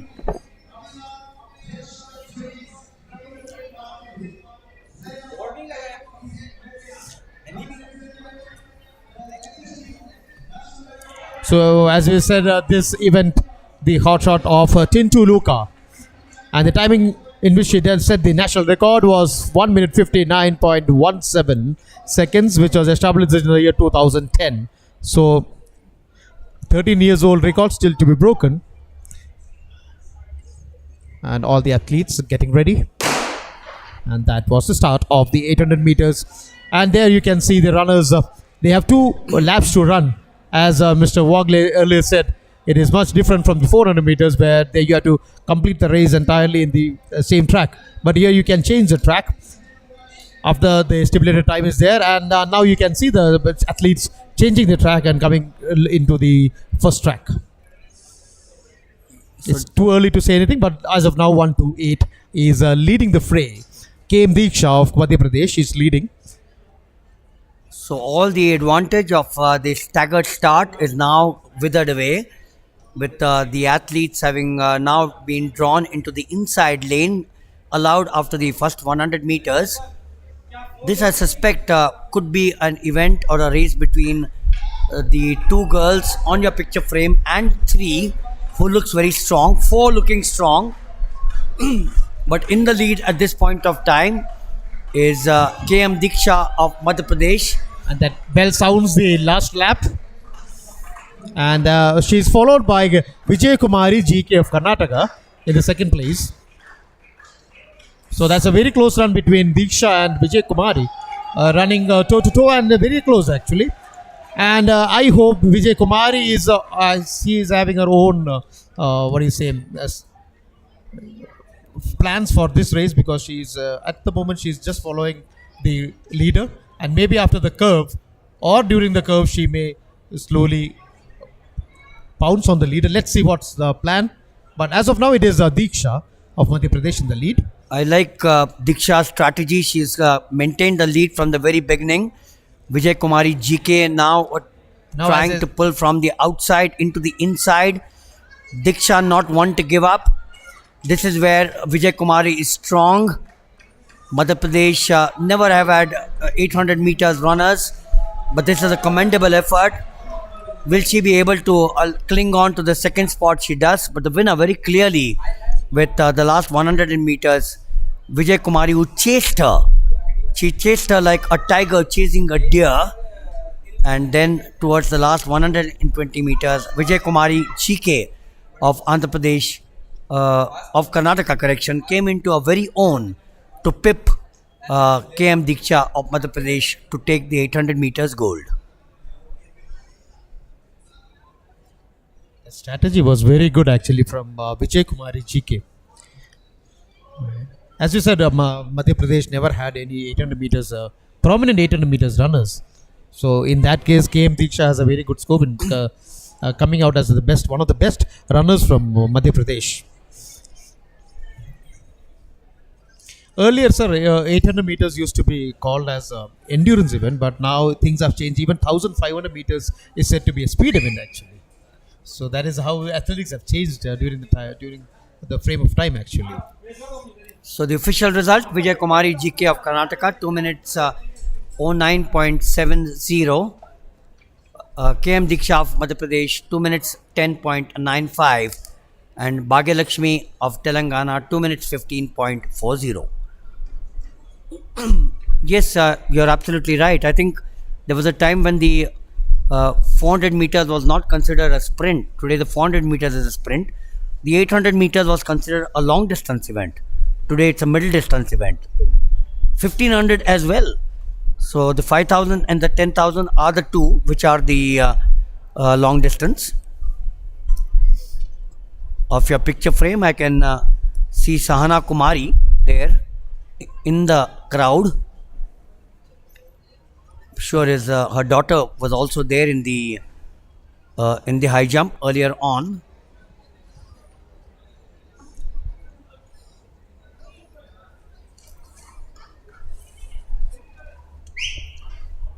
There was a Tunle Narzari from Assam with a throw of 14.18 meters in the short put that is going on the far end side of the track. Feels very sorry when you see only 3 participants for the short put event, actually. Vaishnavi of Tamil Nadu, Ramneet Kaur of Punjab, and one girl from Assam, Tunlai Narzari. What do you say, sir? Oh yes, absolutely. The shot put for women has been one of the favorite events amongst the women. I always seen stiff competition, 6, 7, 8 of them, and yes, it is a pity that there are only 3 starters in the women's shot put. 3 different states far flung: Tamil Nadu, Punjab, and Assam. But keeping up with the traditions, you have a Punjabi, Ramneet Kaur, again in the short put, actually.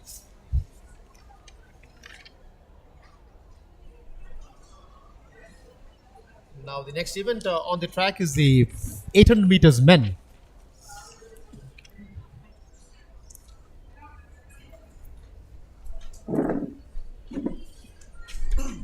You have 2 races in the 800 meters, A and B. Again, it is a happy thing to see around 16 athletes participating in 800 meters.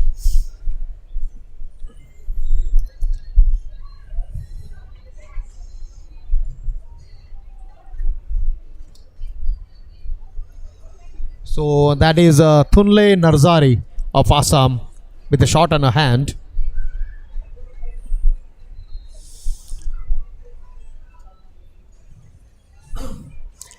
And she follows the O'Brien method rather than the disco putt that the other shot putters use. The O'Brien method for skill.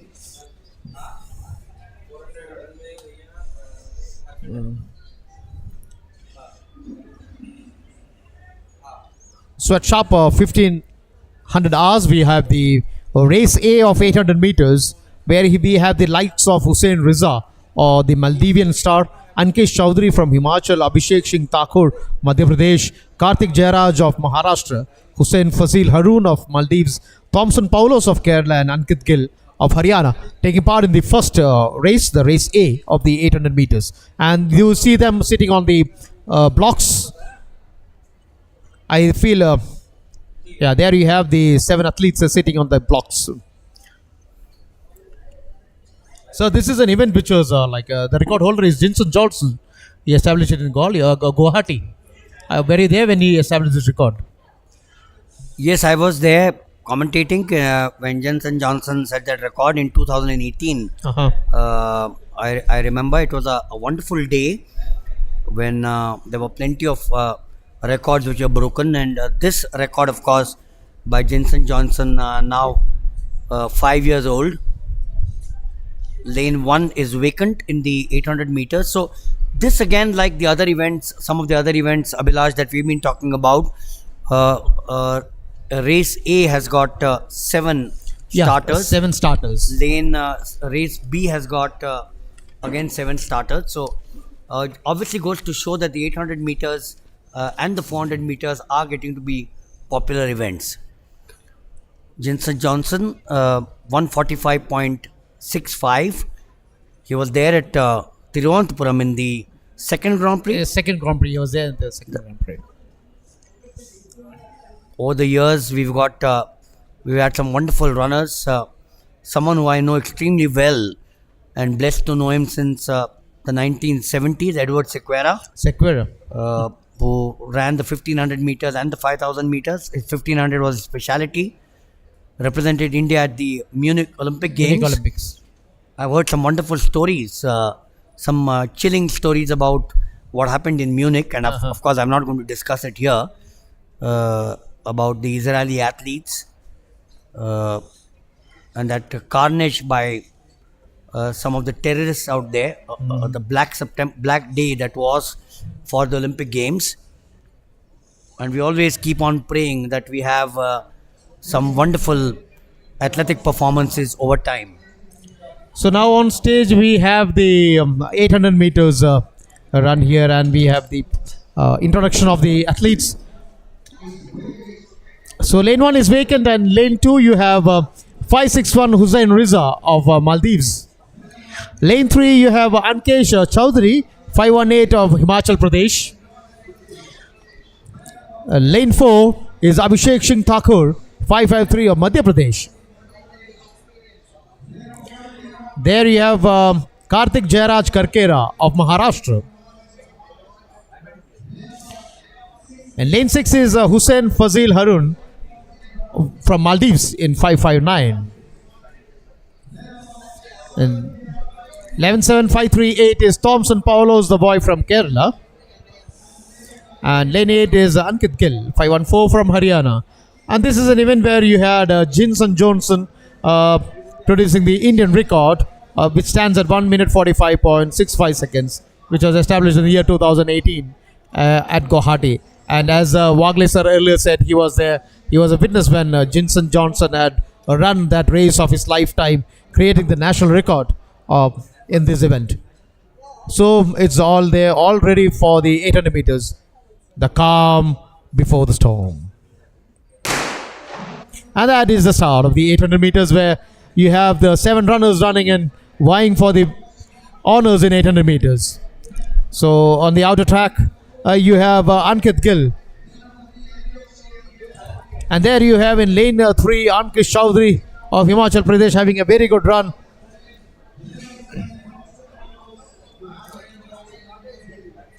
And there you see the runners are clinging on together. Oh. So it's a very close hit run, and they are in the first lane. But as of now, it is Ankesh Chowdhury of Himachal Pradesh in the lead. Well, Abhilash, I like that boy in the 4th position, who was actually lying in the 7th. And he's from Maldives, sir. So yes, he's got the endurance of 800 meters runner, slipping in slowly but surely. The last 400 meters now coming up. Will it be Maldives springing up a surprise? But the lead has been maintained, and very strongly. This is the time when I think some of the athletes will say enough is enough. At the back straight, 518 is it? Ankesh Chowdhury. That is Ankesh Chowdhury, 518. He's got that slender lead. Is it good enough to hold him in good stead? We need to wait for the last curve, sir. But he's definitely strong. He's into his own element. The boy from Himachal Pradesh, as we keep on talking of the mountains. And the lead is slowly increasing, actually. The lead has increased. Yes, a pahadi, as we call him. The Himachal boy.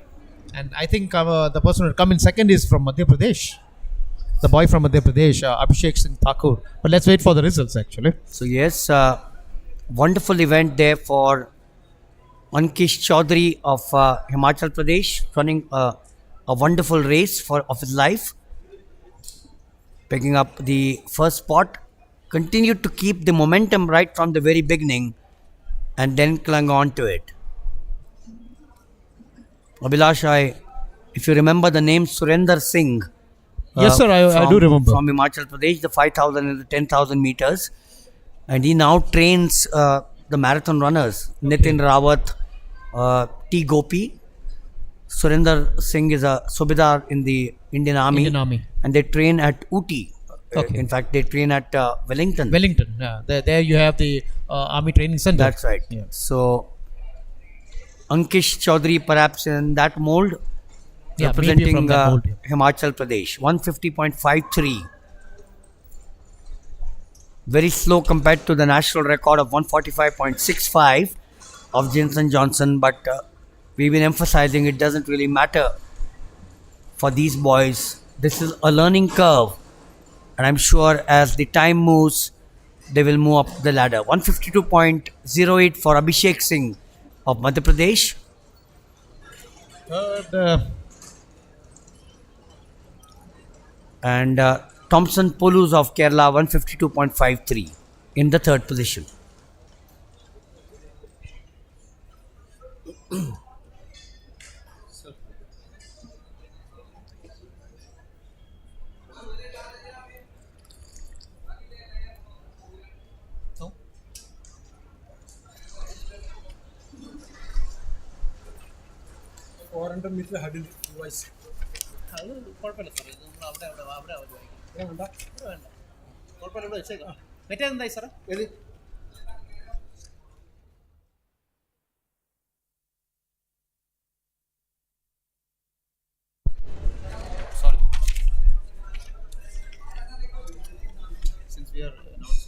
What is also over?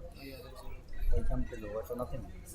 Now we have just the last event, the 100 hurdles, 400 hurdles. First.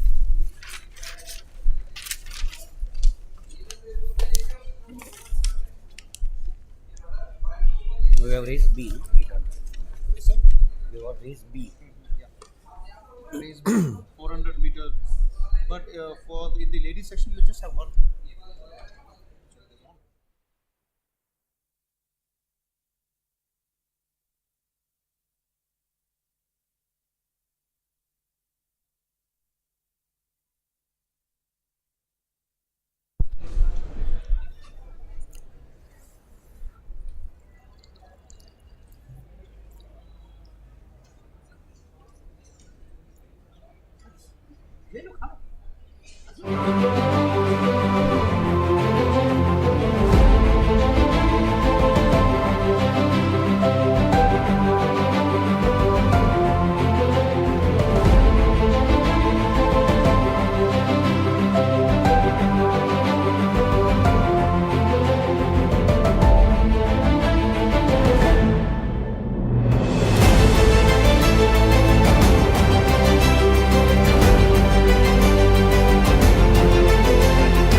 The 800 meters for men race B with 7 of the starters.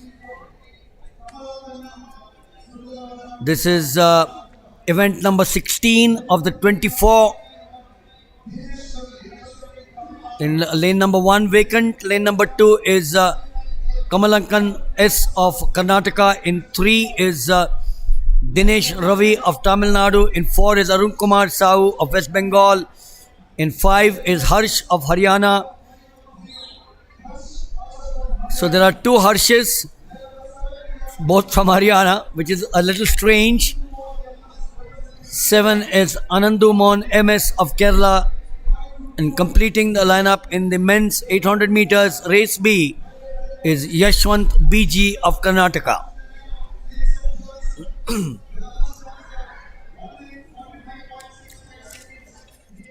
The 800 meters earlier on in race A was won by the boy from Himachal Pradesh, Ankish Chaudhary. The national record, Jenson Johnson, 145. We're now coming up to race B. In 2, Kamala Kannan. In 3, Dinesh Ravi. In 4, Arun Kumar Sahu. In 5 and 6, the two Harshas from Haryana. 7 is Anandamohan MS and 8 is Yashwant BG. 100 meters and then they come into their own staggered start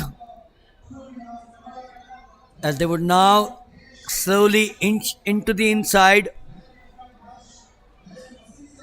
at the far end. Each one trying to seize the lead from here on.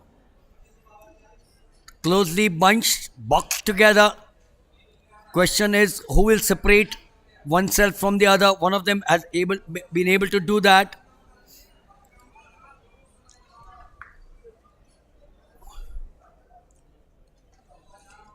And in the lead as of now is Anandu Mohan MS of Kerala, bib number 545, and he's being followed by 534 Kamalakanan Sundarvandanam of Karnataka. But that's just for the news for now. They have one more route to go. So, Anandu keeping up his lead. But there you have a runner 598 trying to inch in. Kamalakanan S of Karnataka close on his heels, but Anandamohan is sprinting away, trying to separate himself from the bunch there. He's been able to do that with close to 230 meters to go on the back straight. He's done well to maintain that lead, that crucial lead, putting the pressure on 2 and 3. Slowly but surely increasing that lead to about 6 or 7 meters.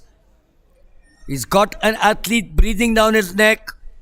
Will Anandamohan be able to latch on? The last 50 odd meters. Does well. That's a fight between Kerala and Tamil Nadu. Dinesh Ravi not successful in the bid to overcome Anandamohan, who does it right from the start to the end in the 800 meters to take number 1, with Dinesh Ravi of Tamil Nadu in second position.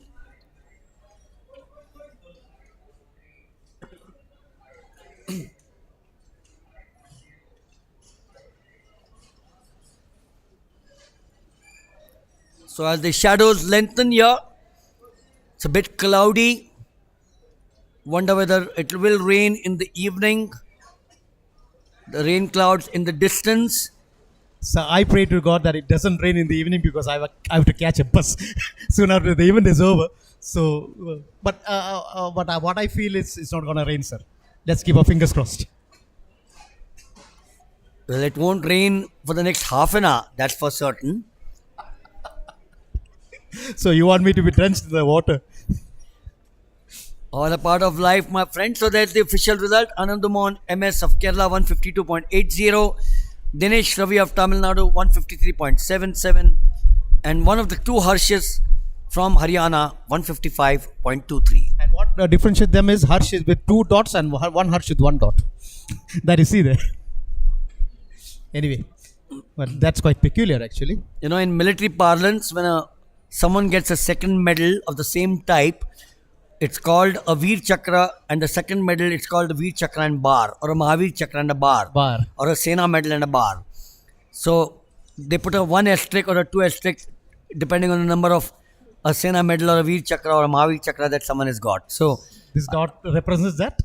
Wonderful view of the Sri Kantirva Stadium with the sky rises on the far side. That's the other side, which takes you to the MG Road, the Residency Road, the commercial street on the far left hand side.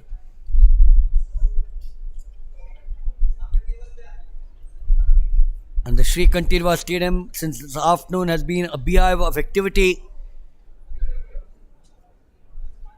Well, I can see the hurdles being put up there.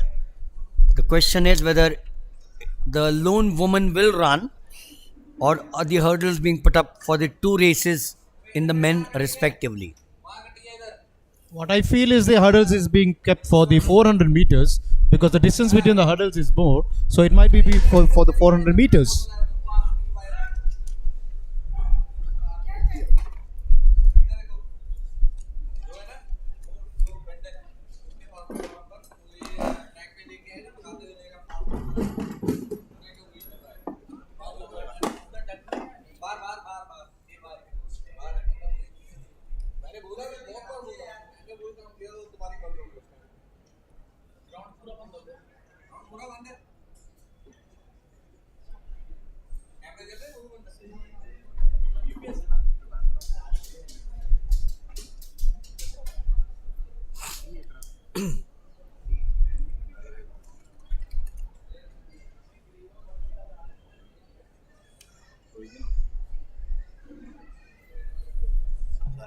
Do you have a blank form? I'll take it to Bombay.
India loves to play in those nooks, in the fields, the hallways, on the courts, even in the sky. We are a nation of champions. All of them have one dream that shines and soars their spirit.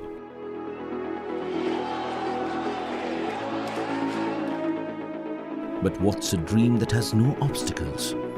Hurdles that you need to push through and test your determination. And it takes something really special to turn these obstacles into opportunity. The opportunity to take what you deserve.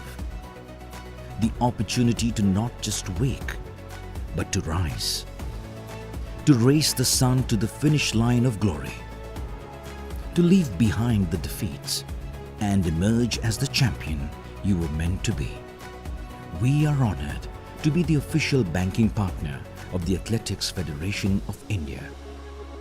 Together, we aim to open up a world of opportunity for our women athletes. in their quest to make India proud and get India geared for gold. India loves to play, and play it will.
Now, this is something very, very different from what we normally see. The women's 400 meters hurdles has only one participant, which is such a pity, in Shalini Veluparambil Krishna of Kerala. And she is running an event which has been made so popular by someone who is now at the helm of affairs of the Indian Olympic Association, the darling of Indian athletics and Indian sports, P.T. Usha, who set the record in the 400 meters hurdles way back in 1984 at the Los Angeles Olympic Games of 55.42. So, Abhilash, only one participant, Shalini Krishna of Kerala, will run the 400 meters hurdles. And while it is something unique, it is certainly a pity that we've got only one starter. As you said, you have two sides of the same coin. It is unique, but again, it is a pity thing that we had just have one participant in an event which was glorified by the likes of P.T. Usha. But then, sir, she has to have her innate qualities up her sleeves. Otherwise, she will not have the the emotional ability or the encouragement to complete this event. So, on the flip side, one should compliment this girl on your picture frame, Shalini Krishna. She could have also cried off and said, I'm not participating. But she decided to run this event. It is difficult to run alone. I've seen it happen before. Yeah. Where one athlete has run as a qualifying trial for either the Asian Games or the Commonwealth Games. But she's doing well. She's doing well. She's on her own at the back straight. She's not bothered of the fact. Perhaps, Abhilash, she psyched herself in saying, oh, I've got someone next to me on my left and right. So you need to psych herself mentally, which she I'm sure has done. She's going well. Her pace seems to be good. Her strides are good between the hurdles. She's vaulting well over the hurdles as she now comes towards the final 100 meters after the bend into the home straight, tired a wee bit. She's got her teeth gritting with pride. She needs a round of applause for and this. I think, yeah, surely she needs a round of applause. Hats off. Not easy. Remember, sports is all about competing. And here she has competed along with her own self Yes. to win in 1 minute 02.34. P.T. Usha's record 55.42 set in Los Angeles in 1984. It's one of the longest standing records in athletics in India, I suppose.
India loves to play in those nooks, in the fields, the hallways, on the courts, even in the sky. We are a nation of champions. All of them have one dream that shines and soars their spirit.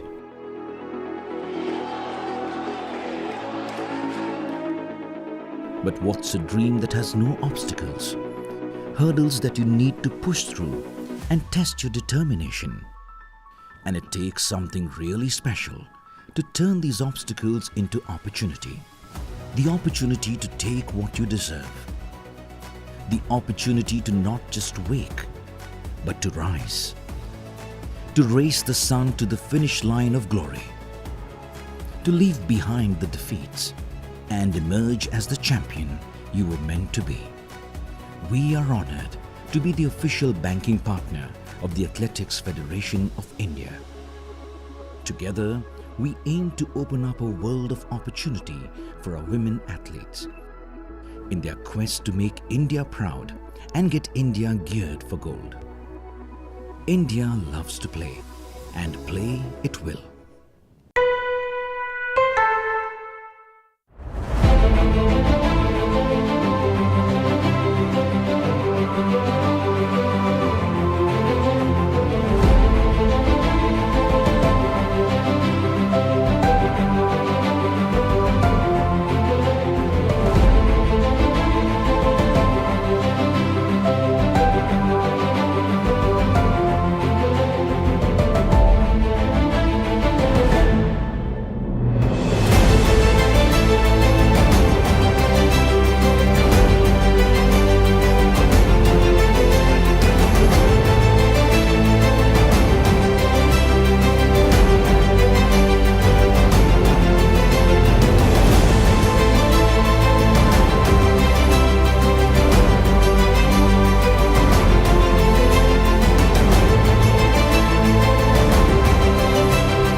India loves to play in those nooks, in the fields, the hallways, on the courts, even in the sky.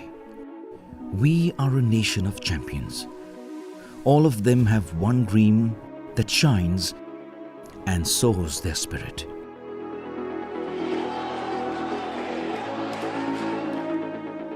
But what's a dream that has no obstacles?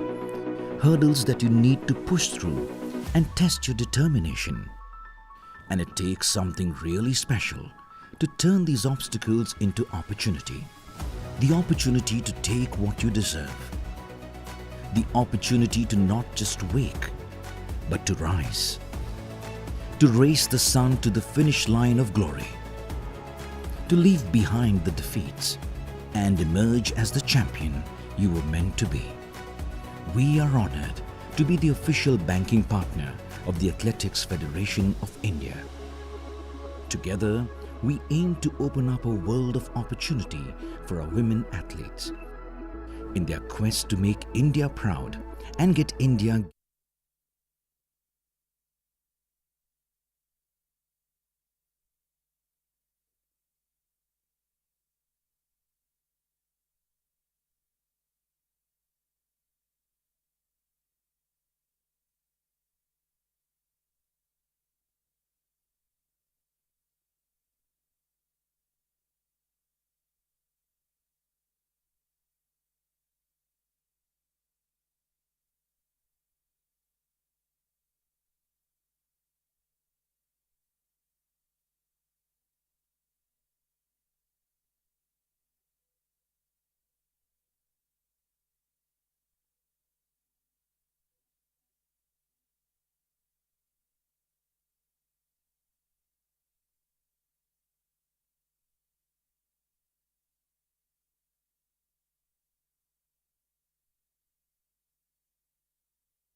So, as the sun is about to set, it's become a little cloudy,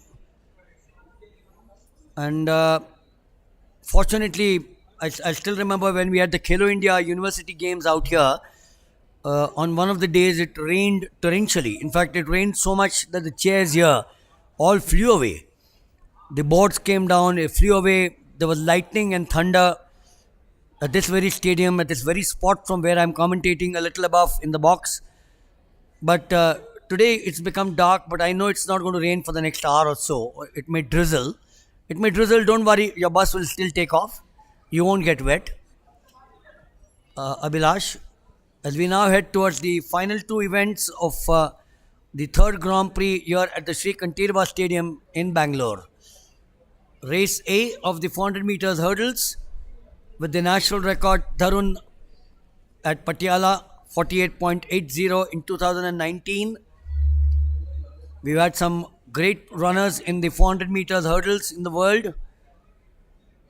The Americans have dominated this. The French have slipped in between in the 400 meters hurdles. Very different from the 400 meters sprint. So running the 400 meter itself is such a daunting task, and then you have this task of crossing the hurdles, jumping over the hurdles, and that is not a very difficult thing to do.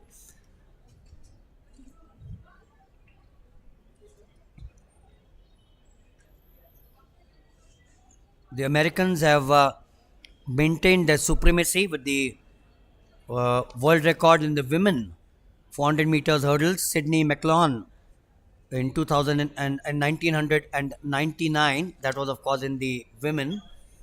And in the men, Carlston Warholm, the famous runner who broke the American monopoly, Carlston Warholm of Norway, holds the world record of 45.94. So the Americans have been upstaged by Carlston Warholm in the 400 meters hurdles. So in the 400 meters race A, lane 1 and 2 are vacant. It is mixed. So in fact, we no longer have race A and B. It's going to be only one with the final. In lane 1 was Balaji M of Tamil Nadu. In 2 was Karthik Yaravar of Andhra Pradesh. In 3 is Santosh Kumar of Tamil Nadu. In 4 is Jabir Madari of Kerala. And in lane 5, you had Jayesh Baldania of Gujarat. In lane 6, Aryan Prajwal Kashi of Karnataka. In lane 7 is Nirmal Yadav of Maharashtra. And lane 8 is 525 Amarnath Dukarma of Karnataka. So as said earlier, the record in this event, it stands on the name of A. Dharun, which was established in the year 2019 at Patiala, and it stands at 48.80 seconds.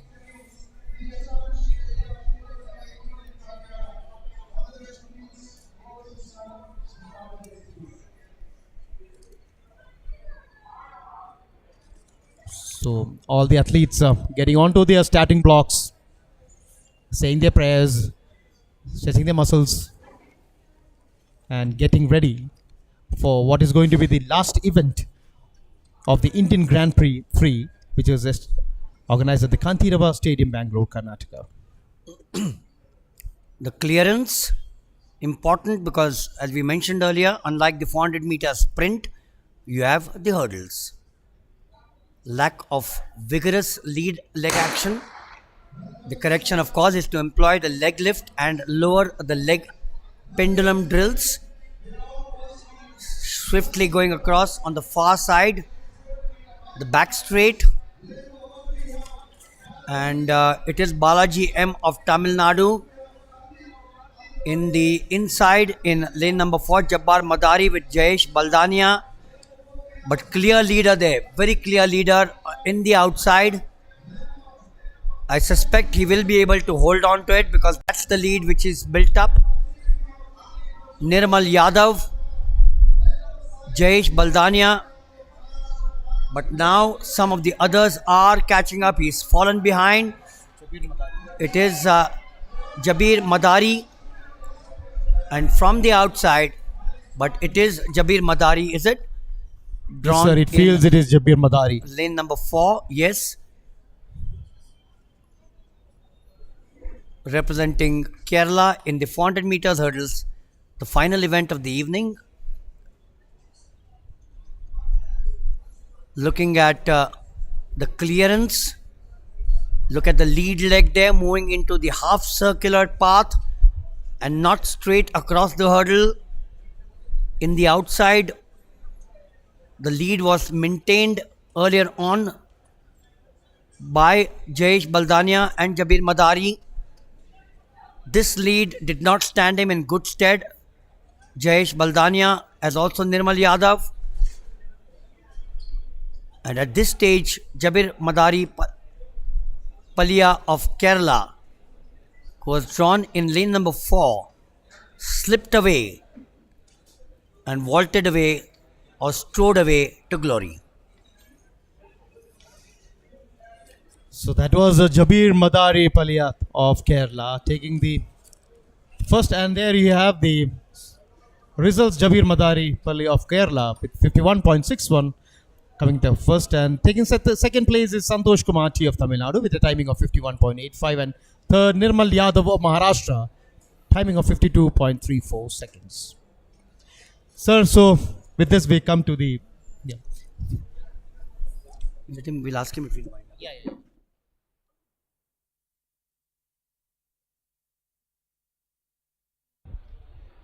So with this we come to the end of the Indian Grand Prix edition number 3, which was held at the Sri Kantirava Stadium, Bangalore, Karnataka. And for me, this was a rare opportunity. Dear viewers of AFI Live Channel, this is Abhilash here. For me, this was a rare opportunity to be commenting with the icon of Indian commentary, Sri Milind Wagle. Sir, very happy to be with you. And now I welcome you to do the honors by giving the end note. Sir, please. So here you are, the close of the Indian Grand Prix 3 on the 10th of April. As the curtain comes down over 24 events. Yes, it has been a pleasure alongside you, Abhilash. It's been a wonderful afternoon. We've seen some wonderful performances from the long jumpers, the 100 and the 200 meters, the hurdlers and the throwers. We will, of course, come back to the Grand Prix 3, which will be on the 15th of April, and that will be Grand Prix 4. So remember to come in for the AFI channel, the Indian Grand Prix 4 on the 15th of April from the Sri Kantirava Stadium at 2 p.m. in the afternoon. From us, our entire team,